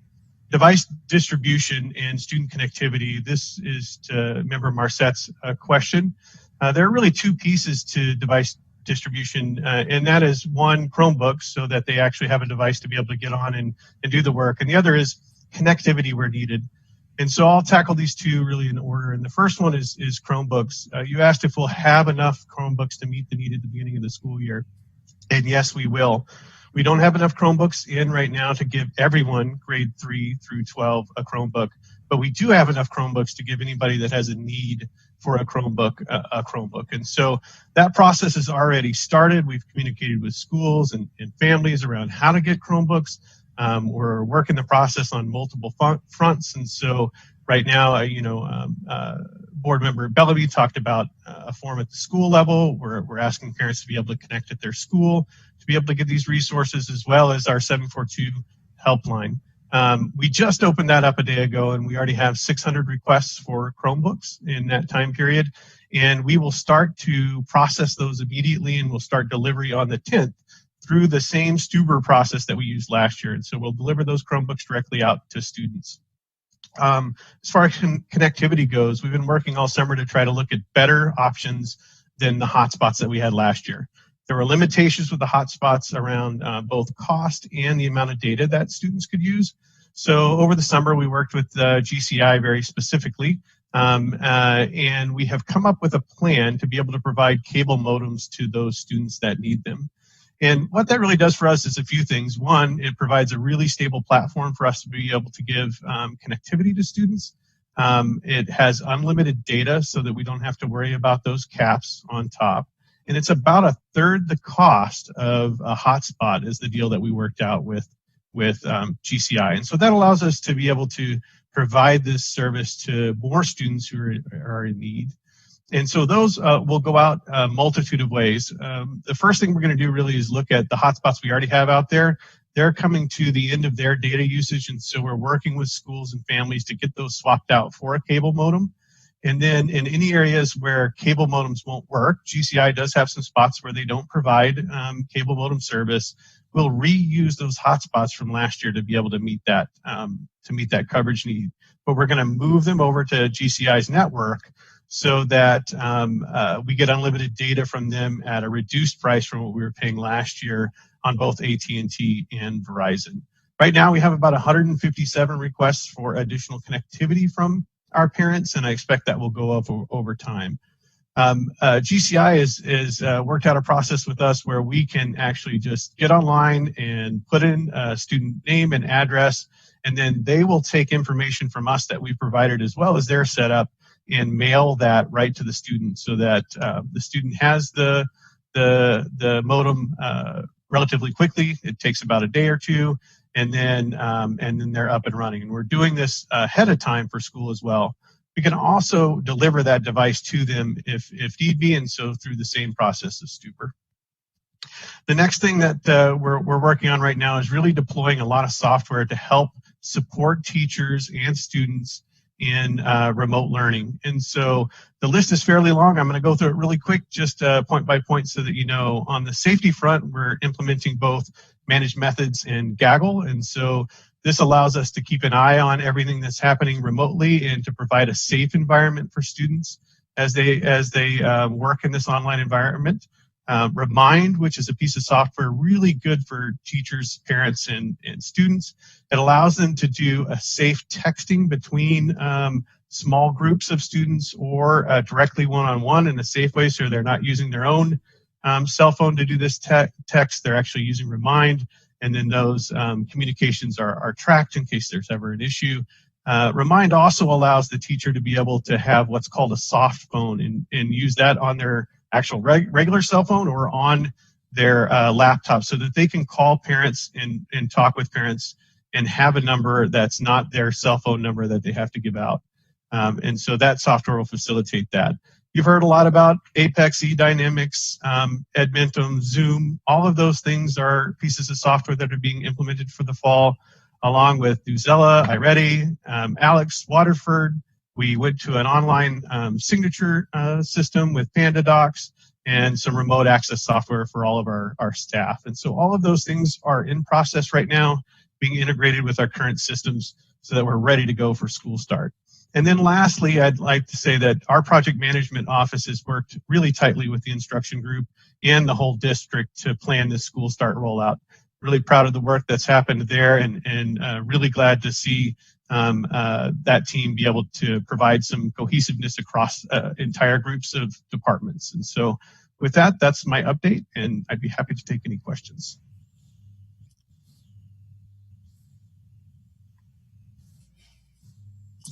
Okay. I don't see any questions, so let's continue. Okay, thank you. I will go next, and this is Mark Stock, Deputy Superintendent. So in terms of the request from Dr. Bishop that we talk about things happening on the business side of the house, obviously we've talked a lot about the instructional aspects so far today, but there are some very significant logistical and operational pieces that the instructional team is working through. One of those, of course, is to working with all of our associations in this sort of remote environment, working through details on the telework agreement that HR and others are working through with the instructional side of the house and with all of our associations. We're getting great cooperation from everyone. All the associations are being very helpful in trying to work through what the expectations are and what this environment will look like. Another detailed piece of the instructional operations logistics is scheduling. The school districts, the school buildings and principals are going through some significant scheduling issues.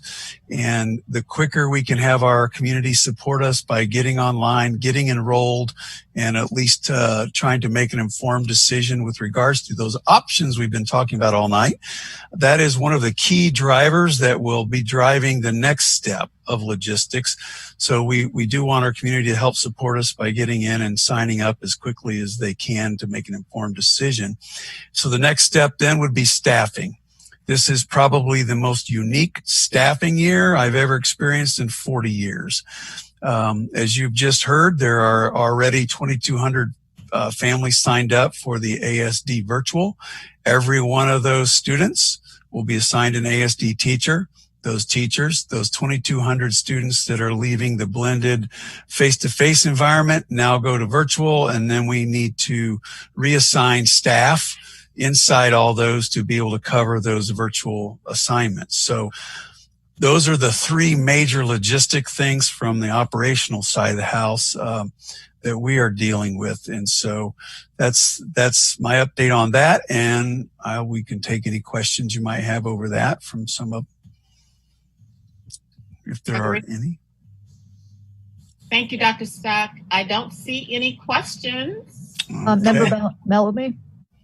This is Gina. Can I ask a quick question? Oh, absolutely. I didn't see your hand, Gina. Sorry. You know what? I didn't get my hand up quickly enough. I have a hard time opening up the participants thing and clicking on that. Okay. So, Dr. Stock, Dr. Bishop, what can we as board members do to help support that? Obviously, we can publicize through our social media and our networks and community councils that it would be really great for families to register as quickly as possible. Anything else we can do to help support that?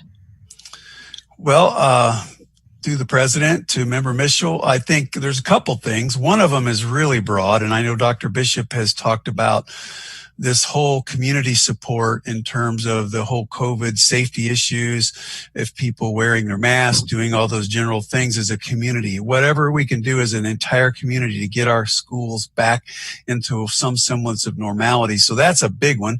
Just trying to work as a community on following those safety protocols is big. But on the other issue, the individual principals are reaching out. They're doing robocalls, they're doing Zoom sessions. They are working the phones, trying to get families registered and enrolled, because principals know that the sooner they can get that done, the sooner we can get scheduling and get staffing done. But we also know parents have really big decisions to make. So I don't know that we can hurry it. I mean, we can't put a deadline on it, but we are trying to push it. So whatever you can do in your social groups to let families know, hey, if you haven't checked it out on the website, go ahead and do that and make your selection, because that will help us tremendously. And they can all do their full registration on the website as usual. Yes. Okay, full online. you. Yep. You're welcome. Thank you. Dina, that's a great question. Maybe we can talk about it a little more at our communications meeting next week as well. Mm-hmm. Now, Dave, I think you were next, and then Andy. Thank you, Madam President. Dr. Stock, you mentioned that parents have a difficult decision. I really agree with that. And before tonight, they didn't have any information about how many hours of actual instructional content was going to be provided by going with their local schools in this remote scenario. And 4 hours a week is what the minimum is. Why did it take so long to determine that 4 hours a week? Why couldn't we have got that information out before? Through the president to Member Donnelly, those things have been built with the 400 plus teachers that have been working. There's up to 500 now as of this week. 500 teachers working in concert with administration to try to build out those frameworks to look at what best practice is. Even as we speak, we will be rolling out to you in a future meeting here just to look at what a teacher's typical day really will look like in this environment, hour by hour, minute by minute. What's that teacher doing? Those are questions you've been asking. And I think it's important for us all to realize that the teacher's role in this environment, that a lot of the instructional and content pieces begin to be taken into the blended environment, and where technology and other things help support the teaching. So there are so many other aspects now to being a teacher as a facilitator and a manager. And so I would also like to point out the use of our cohorts. And that is one of those big pieces that we've had to build time into to figure out all the roles of that art teacher, music teacher, PE teacher in the elementaries. And so working through all those details, we've developed an entirely new way of teaching, basically in just a few months. And so I maybe you would have wanted to know that earlier, but I can also tell you that those minimums took time to develop with our teachers as they built the content. Dr. Stock, I'm also still really concerned about the lack of a distinction between the instructional time being provided to our secondary students versus our primary, our elementary students. You mentioned best practices. Is that really the best practice as identified around the nation? Is that the high school kids are getting the same amount of actual face-to-face instruction as the elementary kids? Well, I can add Dr. Stock into this too. Some of the time was set up, and if you think of a classroom, and then Dr. Stock, I know your team dug deep into it, but if you think about a classroom, a teacher teaches to what we call tier 1, which is the whole group.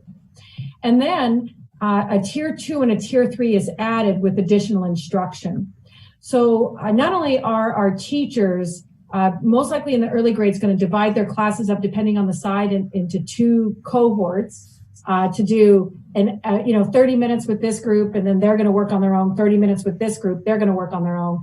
30 minutes with this group, then they work, and then 30 for math and reading. But they're also then providing time with other specialists to do small groups. And in the middle of a day, if you go into a teacher's class when they're teaching reading, they might be teaching to the whole group, and then they're going to pull this group off to the side to work on these additional, to provide equity of access, to provide the learning needed to those that offering to a whole classroom isn't going to work. So the idea that teachers are only doing 4 hours of teaching isn't necessarily the truth. The truth is that they're going to do a lot of teaching, but sometimes it's not going to be the whole class.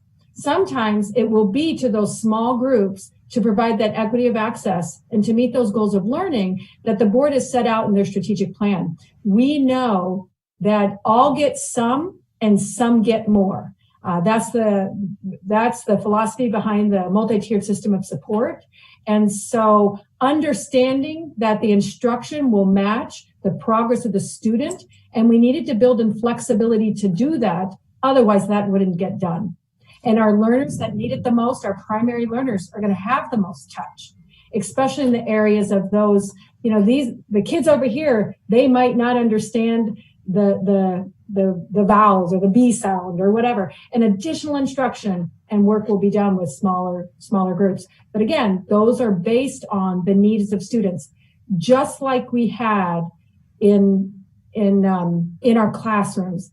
Last spring was one size fits all because we just had to okay, let's take the classroom and move it here. This is very different. And I don't know if you can add to that, Mark, to give a mind's eye of it's every minute. It's just not always with the largest group of kids. Everyone gets some get more. And Dr. Bishop, before we go back to Dr. Stock, along those lines, since there's no minimum standards for those smaller group discussions you just identified as filling up a large portion of the rest of the week, how are teachers going to be held accountable for doing that or not doing that? That's a great question. Certainly student outcomes. Students' learning is a large part of understanding what's getting done. We're all on, I'm coming into the office every day, even though Mayor has said not to, but I'm all by myself. But we're at home, many of us, doing work. How do your bosses know that you're getting your work done? It's by your outcomes. Are you still producing? And in fact, a lot of times, sometimes they're producing more. And so we're taking a look at student learning. Teachers have to have open Zoom lessons that principals just pop right into. Teachers are cohorted together in some of them with those specialists so that they're peers. We all know that teaching with a peer is some of the things that motivate us even more than our principal. The teachers are eager to do their best with kids, and we have systems in place to hold folks accountable. We know when they're online or when they're not, whether it is asynchronous or synchronous. Everything goes through our systems, and that's what Mike Fleckenstein talked about the systems for kids to understand what they're doing. We have a mind's eye into the data pooled and the programs people are in. Our teachers are hired to have kids learn, and we will use those outcomes to guide us, because sometimes a kid, just like those that are even on their way to college with high school, I even have some things with the high school program that they have to be there Some kids told us, just text me. That's what they said this summer. You text me every day, I'll get my work done. I don't have to be face to face. And so we're just trying to learn what we know about what happens. But our job is to deliver the outcomes that you asked. And the program that we have is our best work to get that done now. As Mark said, though, we're going to hit road bumps that we never knew. We're hitting road bumps in the epidemiology of the COVID-19 like we didn't know. But as responsible people and employees of the district, we're here to get the work done, and our supervisors know that they're supervising people to get the work done. But the work is in student learning. That's our payback. That's our goal. So you said you're going to have accountability, but what is the specific criteria? Because you need some sort of objective criteria to be fair to the employees. So what is the criteria you're going to use to find that accountability for delivering education to our kids? Sure. Well, we have teacher expectations and we can finalize those. They're in the final agreements. We not only have a telework agreement, but we also have, and they touched on them a little bit, the teacher expectations. So we're having a signed document by every teacher and every administrator who's doing this, that these are the expectations. We're all going in with our eyes wide open. And Mark, Dr. Stock mentioned it earlier in his articulation of what happened, that it was actually desired. Like, tell me how to be a successful teacher during this time because I'm going to do it. I want to do it. It's that we don't always agree on everything, but the core of it is the learning of kids. And so we are holding teachers accountable. And like I said, one of those things is that we have view into all those online classrooms, if you will. And we have view into all those online programs. And then we have view of the feedback from parents. We have view of the courses, of the outcomes, of the grades. And so those are the new tools we're using because we can't just walk down the aisle of the school anymore and pop into classrooms. It has to be done differently. Thank you, Dr. Bishop. And Mr. Donnelly, I'll come back to you, but I do want to give Dr. Stock an opportunity to respond, and then we'll go to Mr. Holloman. Thank you, President Bellamy. Yeah, I would like to give, I guess, what I would call a on-the-ground boots example of this. This is really important, and I think Mr. Donnelly's question is really important to understand this distinction of what is teaching in this environment. What does it mean for a teacher to be teaching? Let me give you an example. So a teacher might assign a diagnostic assessment using our iReady assessment, and that assessment in math and language arts would provide that teacher with a very specific learning level of that student's abilities in math for third grade, say, for example. So with that assessment, that teacher may make contact with that student, and that student will begin to work on a tutorial for the various things that they've missed on that math assessment. The computers, through the iReady assessment, provides that tutorial. The students work through those pieces. They take another assessment. Then they see progress. The student gets excited about the progress, goes to the next activity, the next lesson. They work through some of those. There's a computer adaptive portion that allows that student to continue to grow and make progress. That could all happen without the teacher being present. The teacher's teaching consisted of accurate placement, giving the test, following it online, and following that student. That whole process could have taken hours for the student to work through, could have taken 30 minutes for the teacher to touch base with the student and the family and to evaluate it. All of that was teaching. In the old school days, the teacher would have stood up in front of the classroom, gave a pop quiz, gave the lesson, and then did it all face-to-face and on paper. In this new world that we're in, all of that was a teacher teaching, and very little of it was being up in front as the sage on the stage. So I guess that's an example of what a teacher's day might consist of, and very little of it was actually teaching 30 students in a Zoom session. So that's an example of what new teaching looks like in a blended environment. And so we have insight for accountability into every one of those things that Dr. Bishop just said. The teacher's amount of time in the class, the amount of time in Zoom, the amount of time that teacher spent, and the amount of time the students spent on every lesson, and as she put it so articulately, the exact student outcome of what the students learned during that session. Teaching isn't teaching if students aren't learning. And our ability to track that learning is actually the most critical part of the student outcome. All right. Thank you, Dr. Stock. All right. And, Member Holloman, you're next. I did just want to touch back with Dr. Stock in relation to staffing. And this is actually an HR question, but you may well be aware of it. Did we have a surprising number of teachers that took a year's leave without pay? Have we seen retirements escalate or teachers leaving, certificated education staff leaving the district in numbers that we aren't accustomed to? I think Mr. Tiefert, if he's on, could answer the details on that. Yes, thank you. Member Holloman, through Vice President Bellamy, we did not see a high number of long-term leaves without pay at the deadline for submission of those. We had 6 AEA members who submitted applications and related them directly to COVID-19 related reasons.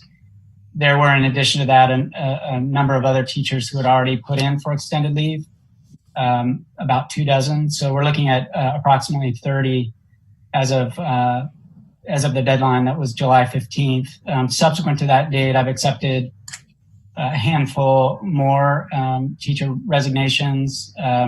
Some appeared to relate to COVID concerns. Others were moving out of area and so forth, which is fairly typical for this time of year. Okay. Thank you, Mr. Tiefer. So I have a quick question. Board members, if you have a question, please raise your hand so I can see. So I get this question so often, and I'm not sure if it's for you or Dr. Stock, but are teachers working in their classroom or are they working at home, or does it depend on the level of risk? Or do we know right now? We are currently, do you want to do that, Dr. Bishop, or you want me? Sure. We both can. So the answer is yes and yes. And, that's right. We were having, as of before last Friday's announcement by the mayor, all folks were going to go into school and just get it started, access the internet from their classrooms and engage parents. Even though students were on a high risk, we were going to utilize the classroom resources. That was key, actually, by our union as well, AEA. They wanted access to their classrooms because a lot of their materials are there.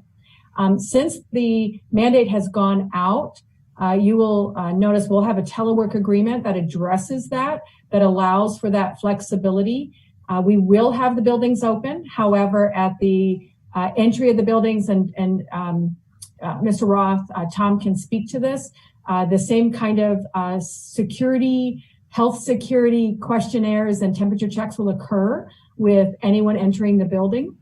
So that's just something that they'll need to know. So yes, we're working from home now because of that. And yes, there are some significantly impacting jobs, if you will, or tasks that need to get done at the beginning of the school year, such as registration. And we do have families that don't know any other way but to just go to the school and then respond.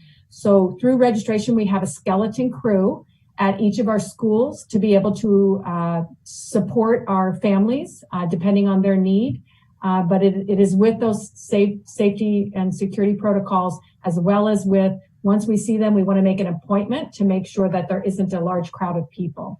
But teachers will have the ability and other staff to work from home after those impacting, I believe it substantially impact the organization. So while K-12 isn't under that mandate per se, if work can be done by home, it is encouraged. And so we're encouraging it, except for those things at the beginning of the school year that are functions that would severely impact the delivery of what we can do.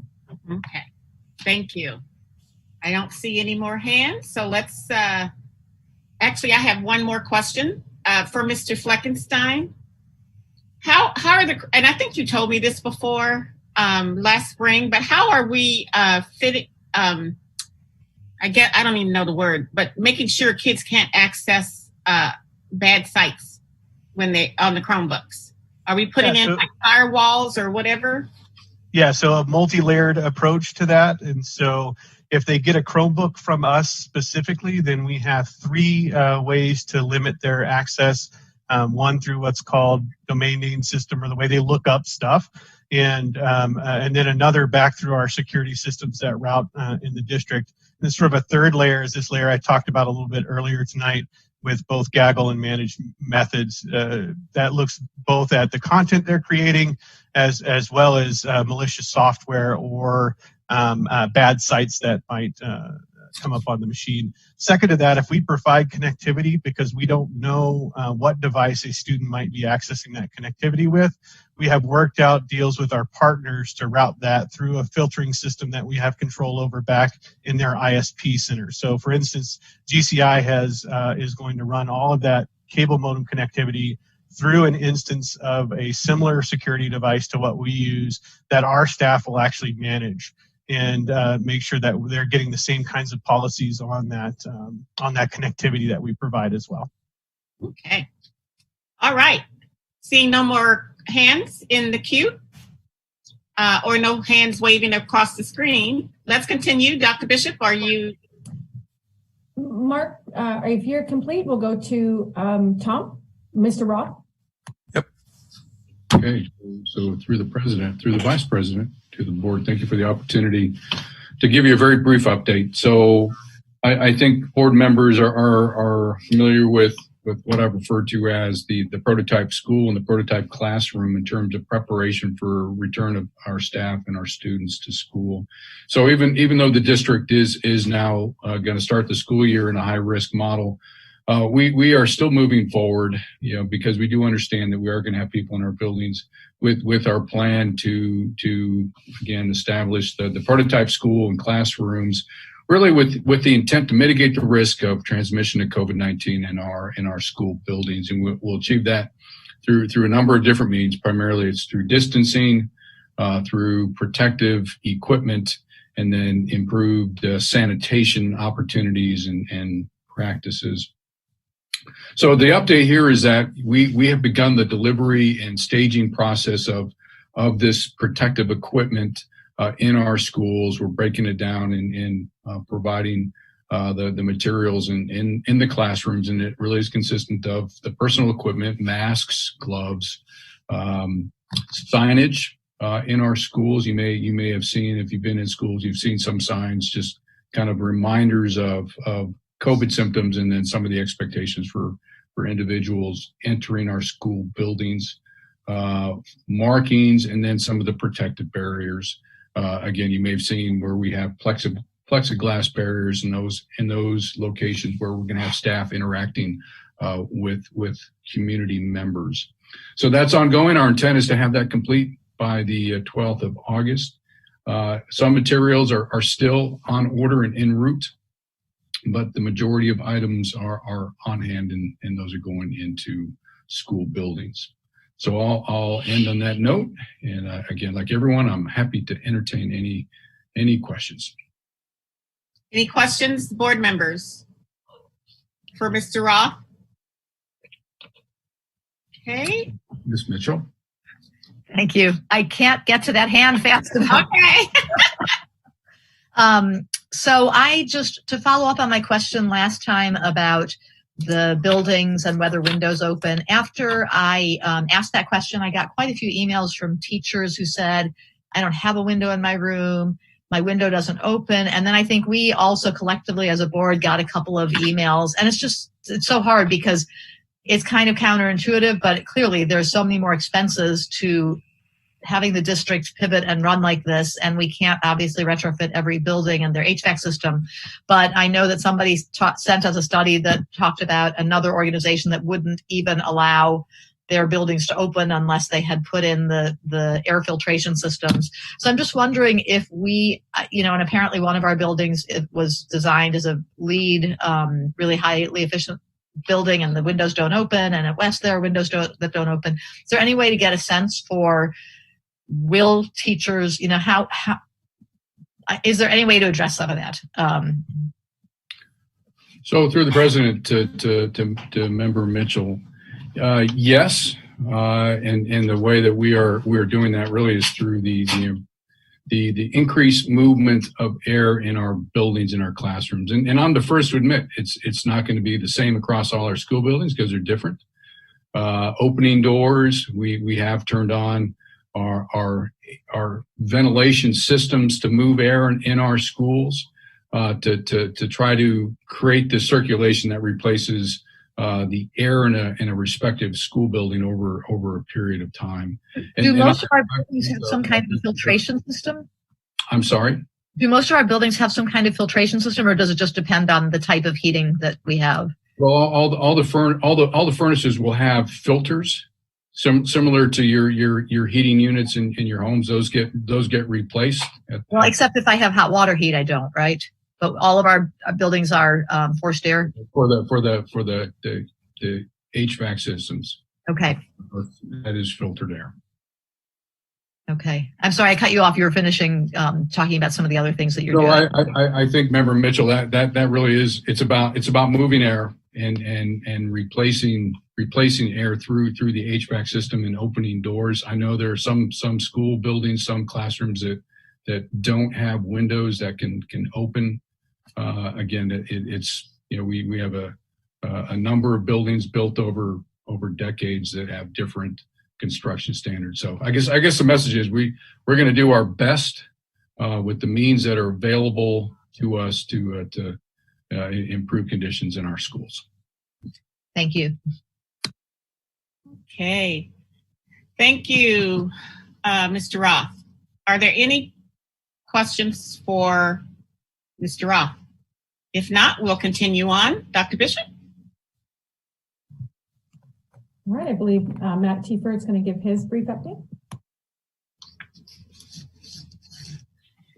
Yes, thank you, Dr. Bishop. Madam Vice President and members of the board, I'm Matt Tiefer, HR Chief. Wanted to touch on a few areas, some of which have been mentioned through the course of discussion already this evening.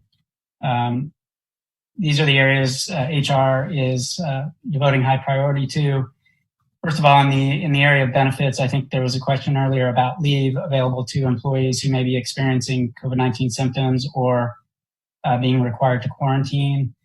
There was an FAQ, frequently asked questions document, that was distributed to all ASD employees last week that provided significant detailed guidance to employees who are facing this question. And the answer really depends on the nature of leave available to a particular employee and their leave balance. As the board is aware, the federal government expanded the Family and Medical Leave Act provisions to allow additional leave for a COVID-19 exposure and related illness. That's a 10-day entitlement, 10 work days. So that would be available if it's not yet been exhausted by an employee. Also, there's an extension of the family care provision that deals with effects to child care through school closure and other daycare facility closures. That's a 12-week benefit, the first two of which are a full paid benefit, and then there are 10 weeks of 2/3 pay. So those employees who find themselves in that situation would be eligible to use that benefit. And then, of course, there are the regular leave provisions available through district practice and through the negotiated agreements with each bargaining unit. Most of that leave is paid leave. If an employee exhausts all that leave, there would also be the opportunity then for leave without pay under certain circumstances.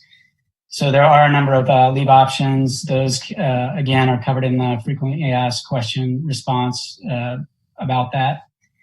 Also covered in that document are some of the labor areas that we're currently dealing with. One of the hot topics, as you've heard several times tonight, is questions from employees about where they would be working. And as Dr. Bishop has referenced twice now with the Mayor's Emergency Order 15 last week with a strong preference to telework, we have been working feverishly to develop and finalize with various associations a telework agreement that would allow anyone whose job duties would allow those to be performed remotely would be able to do so under these agreements that are being finalized with an end date for finalization later this week. In alignment with that, there are also efforts underway and will be ongoing as we ramp up to school start with the associations on letters of agreement to address specific contract provisions in each of the bargaining unit agreements, much as was the effort last spring to undertake those same efforts. So Andrew Sunboom, my colleague in labor relations, is working with the classified units on those agreements, and I'm working with the Teachers Association, and we'll be working with the Principals Association as well. Other areas, of course, we have bargaining, continuing with two of our bargaining units, maintenance and warehouse. We're at a tentative agreement on that and are awaiting that bargaining unit's vote for approval. The hope is we'll be bringing that to the board at its next meeting for consideration. Also continuing negotiations with the Principals Association as well, and those efforts will continue next week. And then shifting finally to talent management, our staffing and operations area, we a couple of things of note, as was referenced, a hiring review process, not a freeze, but a review process that provides an additional layer of scrutiny for new hires, understanding that we have different operational needs going into this school year. And so Dr. Stock and his team will be undertaking a review after a hire recommendation comes forward from a principal and other supervisor to determine the need to fill that particular position. And then finally, some work we're proud of and we think is quite timely given the current conditions. Also in talent, we have a program called Mentor Click, which is an extension of our mentorship program in conjunction with collaborative efforts with our Teachers Association. That program allows for mentor matching electronically, which will be, of course, very critical given that many teachers won't be coming into the buildings, and if so, to be infrequently. So that's an asset in that effort. And similarly, the Building Induction Liaison Program, also dealing with teachers who are new to buildings or new hires, and essentially a building level liaison to work with that new hire or new to building employee to ensure that their transition into that facility is seamless. So those are the hot topics for HR, and I'm happy to answer any questions about any of those areas. All right. Thank you, Ms. Tieford. Are there any questions from board members? I don't see any hands. All right, let's move on. Good evening. This is Jim Anderson. I'm the CFO.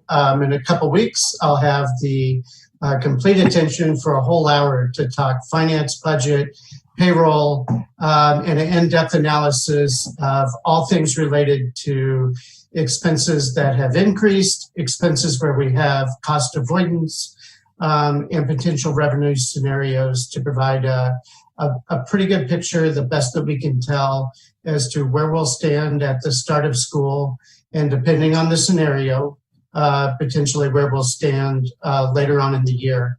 I think everyone realizes it's quite difficult to predict what will happen with COVID in the next 2 weeks, much less 6 months. So we'll have to do it by multiple scenarios. But procurement, finance, budget, and payroll are clearly focused on one thing and one thing only, and that is to set systems in place to support all of those myriad of teams working for Dr. Bishop and Dr. Stock that are developing our plans for Smart Start. That's our main mission right now. We are doing revenue and expense projections for multiple scenarios in order to find those funding streams to support these continued efforts. But I think right now there's one district focus, and certainly procurement. Dave Whiting and his crew have now built a very large volume of potential sources for everything from PPE through disinfectant and everything else. And quite honestly, we're opening up contracts, and once we find out they can't meet delivery dates, canceling those contracts as we found another vendor who can get it here on time. And I think you're going to see that all of the stuff Tom has briefed in multiple slides, by and large, it's been an enormous effort with, I don't know, dozens of people, and those supplies are now headed to schools. Andy and I will provide a very complete, as much as we can in a couple weeks, with some caveats, and hopefully the board understands some limitation on predicting the future. But if you have any questions, I'm certainly more than happy to answer them at this time. Andy, you haven't dusted off the crystal ball, or Jim? We have about a dozen of them right now. Yeah. Sorry, I had to just joke a little bit. Well, I think you're going to see that a lot of the cost avoidance that we saw last spring, we're not renting buses, there's a lot of things we're not doing. So you do have some cost avoidance. So, quite honestly, now's not the time for people to breathe in paper bags too much about money, as we're focused on figuring out what is the state even going to do for revenue, everyone knows the complete opposite end of the spectrum between the House and Senate bill at the national level that still has to come to some middle ground. So hopefully in 2 weeks, we'll have a little clarity in that as well. Okay. Thank you, Jim. Yes, ma'am. Any questions? Dr. Bishop, do we have more? Thank you. I wanted to close with a visual of the Smart Start template that the state provides. The information was taken from our working groups, which is also published online when it's publishable, and it was cut and pasted to answer some of the questions that the state had requested. Katie is going to call it up now, but we have a link to it that we sent you in an email. We'll put the link on this agenda. We also want the public to know that this is on the state site as well as a link from our site. It is being reviewed by the medical experts now. The instructional folks did it already.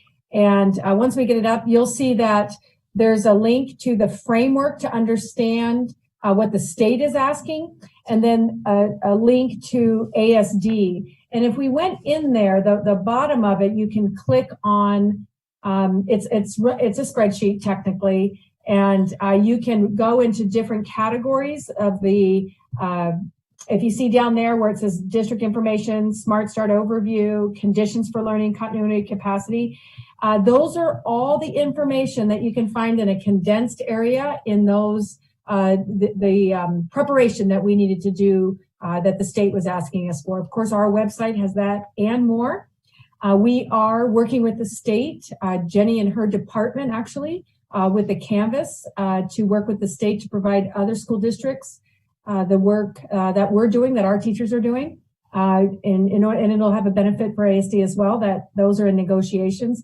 But the work that ASD teachers are doing is being noticed and actually utilized around the state. Our Smart Start plan, our decision-making matrix are being really utilized, if you will, by other districts around the state. So the teams that did it did a nice job. But I wanted you to know, and anyone to go, that you can go into these things, and these are the documents that are, again, presented to DEED and reviewed by Dr. Zinks, the Department of Health and Social Services, as well as the state epidemiologist and Dr. Zink. They have put a team of 9 together to review these for each district in regard to the health and safety. So DEED and DHSS are taking a look at them and giving us feedback. We did receive feedback on the instructional side, and they loved it. They thought it was sound, and loving it that it met all their requirements. They didn't have to give us any feedback. Certainly, they will continue to change because we'll get started and we're going to find something next week that we didn't know this week that we didn't consider. So then we'll add that in and continue to update. And so the idea that these plans are dynamic just comes along with it. I think during this time, we want to find structure and routine, but knowing that we have to be nimble. With that, that concludes just the discussion part, and those of us at this meeting, as well as Sonia Hunt, our Senior Director of Equity and Compliance is here. Our Senior Director for Indian Ed and Migrant Ed is here to answer questions, as well as Director Bellamy as well, and Director Garby for the overall curriculum instruction, as well as with ELL. So the teams that really were instrumental in creating these plans are ready and waiting if you needed to drill down to the detail, because I think even some of our team leads don't know the detail of everything because it's been such collaborative work. Thank you. Thank you. So we have, before I see one hand, before I call on that hand, President Michaelis, did you have comments at this time or questions? I did.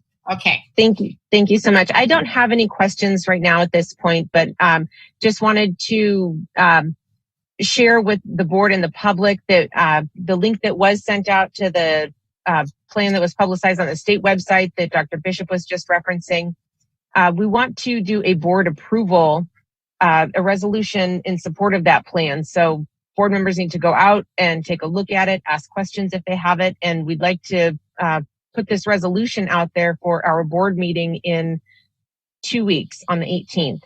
And so I just wanted to make sure that we, say that out loud so that, being transparent, and we want the public to hear that as well, that in 2 weeks, we'll have this resolution out there to support this plan.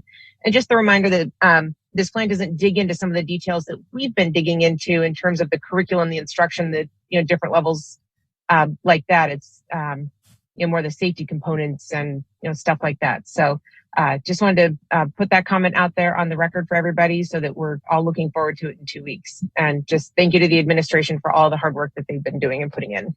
Okay. Thank you, President Michaelis. So members of the board, you've heard a lot of information, and this is your opportunity to ask questions. I see one hand, Member Donnelly. Thank you, Madam President.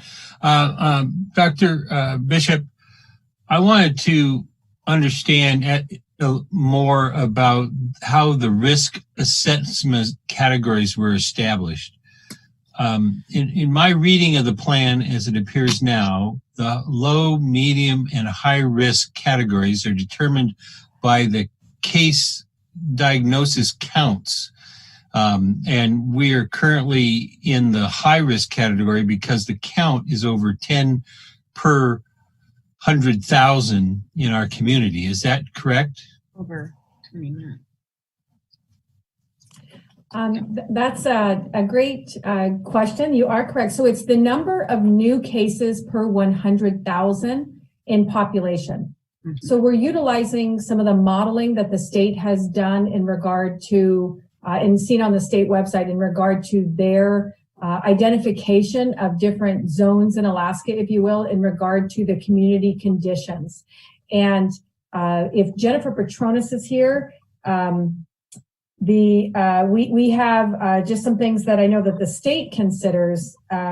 She talked about the reproduction number and the severity number, as well as the case numbers. I guess given that's that what I was, the public information that is on the website, and you could find it on the state COVID dashboard.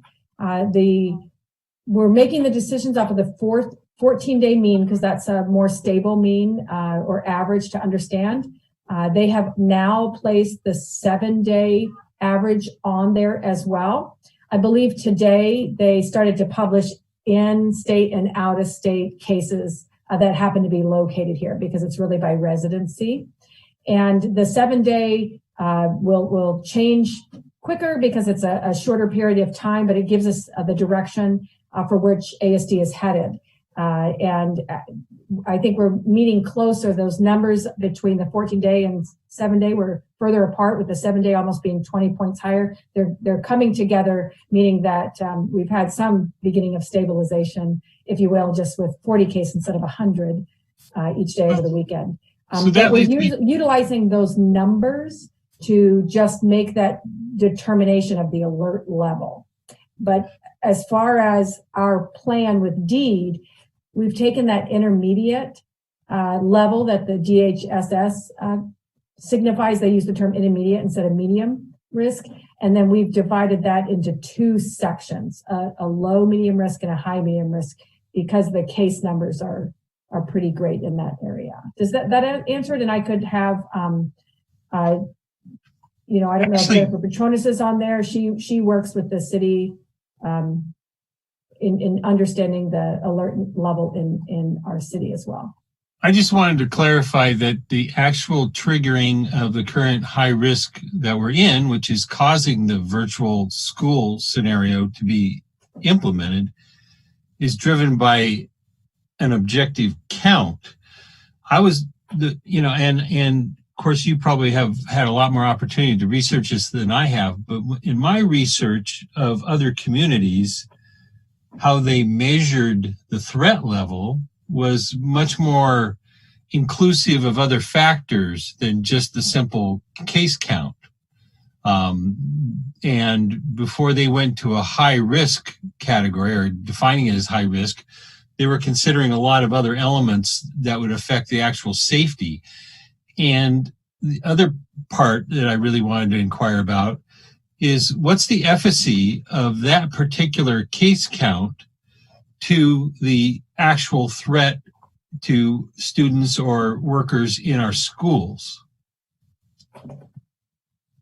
I'm going to have, if Jennifer Petronis is on, she can answer, but if not, that's really a question that we can have answered for you by the health experts that we have included. Dr. Chandler is on our team. He works on contract with ASD and assists us in creating our plan in the health matrix and supported on the community guide, as well as Jennifer Petronis working with the Department of Health right here in Anchorage. So the specifics of that we can certainly give to you. We'll keep a recording of this and get your exact answer answered. Thank you. Thank you, Mr. Donnelly. Thank you, Dr. Bishop. Any other questions? So I have a few. So going back to, and I don't know if Cindy's still on the line, but back to the special ed plans. How are we serving the most fragile students, level ones, or is it level threes? I'm not sure. I can't remember. Is Cindy on? You can get that answer back to me because she may have gone. She may not be online right this minute. But I would like to know, for the most fragile special needs children, how will we serve them during e-learning?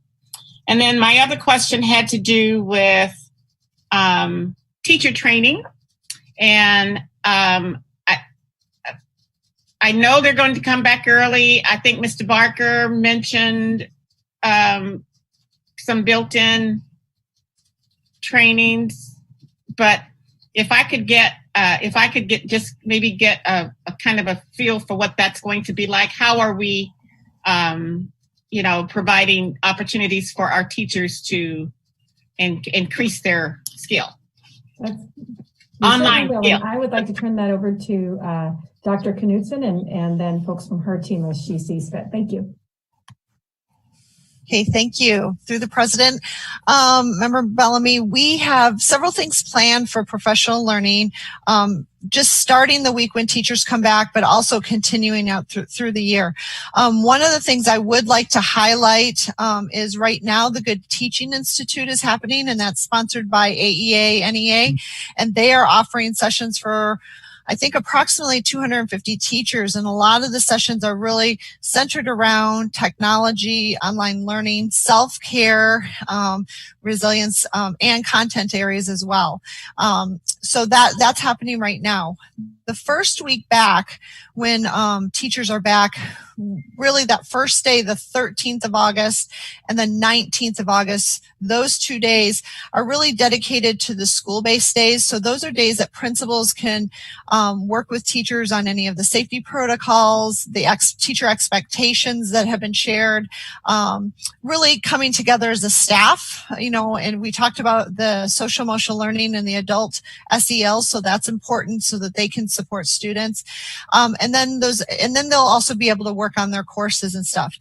The other 3 days, the 14th, 17th, and 18th, we have dedicated for doing a couple things with teachers.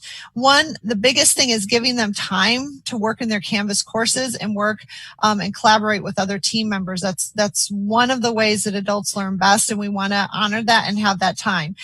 But the other thing we're doing is we're developing an online classroom Canvas PD course, one for elementary and one for secondary, so that teachers are going to be learning within that just as they are doing with students. So that is going to give us the ability to put modules online asynchronously, so that they can view them when they need to, and give us the opportunity to do training on, for example, when Mr. Barker was talking about doing group sessions or orientations with their families, how do you, record it in Zoom, but then how do you post it to your Canvas course for parents so that if they want to go back and do it? So teaching them some of those technical skills as well as the online pedagogy. So there'll be an asynchronous piece that we're going to have throughout the year. With that, we will also have sessions that live that teachers can attend, and we'll have a schedule of that, and we will share that with you when we share that with principals later this week, where teachers can sign up for a synchronous session, a live session, to do follow-up and answer questions about, how they navigate in their course. So that's another way that we're doing training. A third way is really building our site-based support, because we can't do this just from a central office, and our district's too big, and we want people to have people in their buildings that they can really go to. So we have our elementary techs, our secondary techs, and our librarians who will be continuing to work with. But then once school starts, we're also going to be asking principals to identify their Canvas course champions, people who really have gone out and forward with this and know this information, so that they can be a resource to their peers at their building. So we'll be working with identifying that as the year gets started.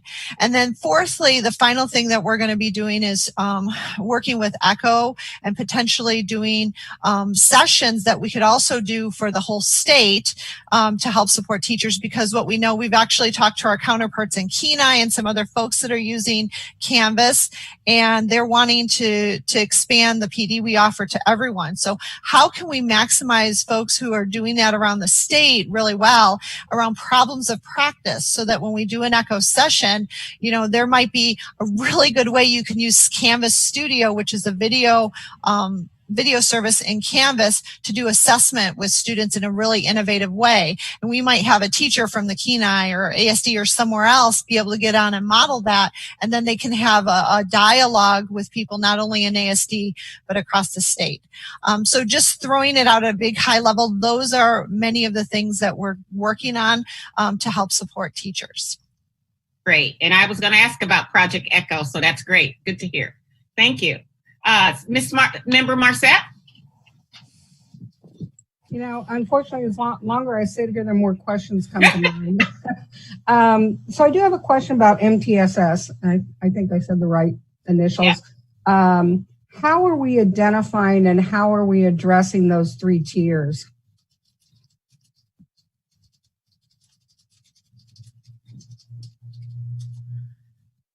Your mic, who's Dr. Bishop? I hit it and I muted. I was like, okay, nobody wants to talk. No, thank you. Sorry, I was just talking to myself, I guess, here. Dr. Knudsen and Dr. Stock, would you like to, Dr. Stock, you can address that. We actually have that's a separate working group as well. So there you have it. There you go. That is, I'll probably lean on Dr. Knudsen a little bit, because she has one of her TNL team, teaching and learning teams, that's been dedicated to working on the MTSS model and how that's going to work. One of the groups, we call it the catch-up growth group. Mm-hmm. So her and Diane Orr have been working on that. So Dr. Knudsen? Yeah, thank you, Dr. Stock. So there's a few things that are happening around MTSS, multi-tiered systems of support. One is just how we're starting off the school year. So when we're looking at being able to meet the needs of all kids, especially when we're talking reading and math, and we can look in other areas, but those 2 areas specifically, one of the first things we need to know is where students are at. Where are their skills? Is there a gap in their performance? Are they accelerated and higher than we would expect? Because that's going to inform what we're going to be able to do. That's one of the key reasons why we have iReady in our elementary and middle and up through the beginning of high school. It's going to allow us to gather those data. Even if kids are online at home, they can do the assessment, and it will allow us to identify kids who are at risk, and we need to do some more targeted intervention, kids who are right on track, and our kids who we really need to accelerate up. And so from there, I know at elementary, we can do small groups, and we talked about teacher expectations. So they'll be doing those, regular 30-minute sessions with all kids, but then also the teachers and other staff, other generalists and other staff who are available. We're going to be identifying kids who might have more needs and offering and doing more tutoring sessions or small group intervention sessions where we can reteach some of those skills as needed. At the secondary level, we also continue to have our courses that are kind of that tier 2 or tier 3 level courses, so that we can provide more intensive instruction for students students. So those are being put online as well. And as you saw with iReady, even up through high school, our students who need the most intensive support, we call that tier 3, those students we're also going to do iReady with as well in EL, in language arts and reading, so that we can really ensure that they're making progress. So we're having to shift a little bit what we're doing, but I think we're still going to really be able to provide that tiered level of support. And then the final thing that I want to just speak to is that also with ASD Virtual having Apex and Apex tutorials, that is not just available for ASD Virtual, but it's available for all of our teachers. So that gives an opportunity for teachers when kids need maybe more acceleration or some remediation, they can utilize some of those tutorials with groups of kids or individual kids as needed. Some of this is going to be a learning process, so we're going to have to ease into some of it and build up capacity and skills, but we have the tools available to be able to do that this year and meet the needs of kids. Thank you. Thank you. So, Ms. Anderson, I hear you're back in the fold. My question had to do with, our most fragile special needs students and how they will function in how we will serve them in the e-learning model. Thank you, Vice President Bellamy, and sorry for the poorly timed bathroom. I think one of the things about when we're working with our most significant students, I think the safety becomes even more critical and important. So just being aware that these are our students who would be most impacted if they ever contracted COVID. So that being said, we have obtained additional resources for support. We have on order iPads for all of our special program students. Once those come in, we'll be able to download different apps that support. We're providing additional training to parents to support instruction within, I apologize, my phone's ringing, additional supports within the Zoom sessions, and we're going to be working directly with parents on our related services, speech language, occupational therapy, physical therapy. And then when we get back to face-to-face, we really are talking about what those services need to be to regain whatever skills that have been lost. And that may be after school work, that may be working extended summer programming. It may be if individual students need more time, it may be during the 2-day that we bring them in on a Wednesday for more service, or maybe another day, Thursday or Friday, for more service. It'll just be trying to figure out once we're back in school how we regain some of those skills, but also we really want to make sure we're protecting those students and their safety. But we do have a lot of new materials and curriculum developed for our students who have most significant needs. Okay, so their medical needs, they will be served how? Just through their family resources? Well, and I don't know if Jennifer Petronis is on, but previously through Stuber, nurses were going around and providing additional support. And I don't want to speak for her, but I believe that's something that we're looking at continuing and providing a level of support, knowing how important it is. Awesome. And my final question, and I don't see any more in the queue. My final question just had to do with student nutrition food service. When will it start, and how will we do it? Very much like we did before. I'm thinking through the board vice president. So student nutrition, we are finalizing the distribution plan for the high risk delivery model, and to member Bellamy's point. To a large extent, it will largely mirror how we distributed food during the spring and summer. So we'll have fixed sites as well as bus delivery. I'll call it the hub and spoke. What is significantly different, though, and I think it's important to make point. So during the spring and summer, we were given significant latitude by the federal government to distribute food to students. we were not required to comply with the National School Lunch Program and accountability requirement. We are going to be held to that standard. So where we were able to provide meals to all students without question, in this case, that will not be a reimbursable expense.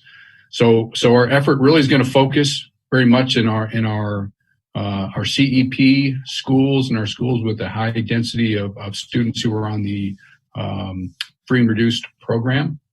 I mean, we're going to make sure that meals are available, but that's where our efforts are going to focus in terms of our delivery of meals while we're in this high risk situation. Okay. Thank you. Thank you all very much. Thank the staff. Thank you, board members, for your great questions.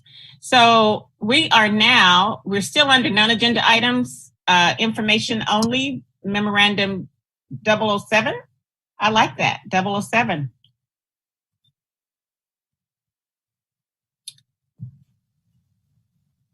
Madam President, if this isn't pulled, or Madam Vice President, if this isn't pulled, we're able to discuss it, but if it wasn't pulled, we're okay. Yeah. Okay. All right. Thank you. So we are at Katie. Is there? Do we have any public testimony? No, Madam Vice President, we do not have any additional public testimony. All right. Thank you. So now we're at comments. Are there any? Let's start with the administration. Any comments from the administration? Not that you haven't commented all night. Exactly. Thank you for the opportunity to do so. And if anyone from the team, please, you can speak up, but we just appreciate the time and the patience. There was quite a bit, and thank you for sticking with us. Absolutely. All right. So board members. Now I don't see any hand. Was it anybody else from staff that wanted to say anything? All right, let's go on to board members. All right, Star. I see Dina. You go, Star. I think Dina was first. She was raising her hand like that. Oh, she was trying to do it? Okay. Yeah. That's okay. Can you hear me okay?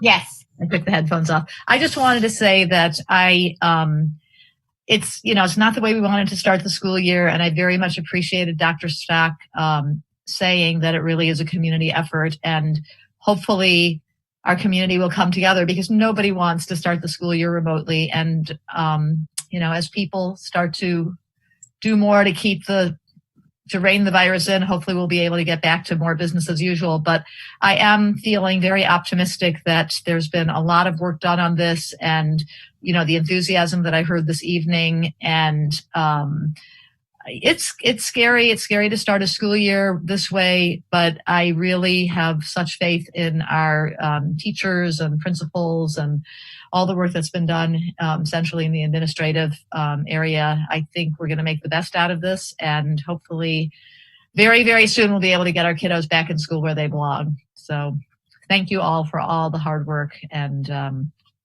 hopefully, it's showtime soon, and hopefully it will go very well. I think it will. Thank you, Member Mitchell. Member Marcette? So I think I kind of went off and made my comment in the middle of a board meeting, but still feel very strongly about that. But I too want to say that tonight has really, the presentation, what you guys have given us, your hard work, I think has instilled in us a sense of, what I want to say, I want to say peace almost, but that, things aren't going to be perfect, but by gosh, you guys have really worked hard to make them as perfect as we can make them in these circumstances. And I know that all of you have worked very hard, long hours, and thank you does not go far enough. And so after all of this, just like our earthquake so many years ago, I don't even remember it anymore. We'll have to have a big celebration, and just when we can hug each other and pat each other on the back and rejoice. Thank you. Okay. Thank you, Member Marcette. Are there any other comments from board members? Seeing none, we are at our point, I need a motion to adjourn. I'll move to adjourn. Is there a second? Second. Thank you. Are there any objections? Seeing none, we are adjourned. Thank you, guys.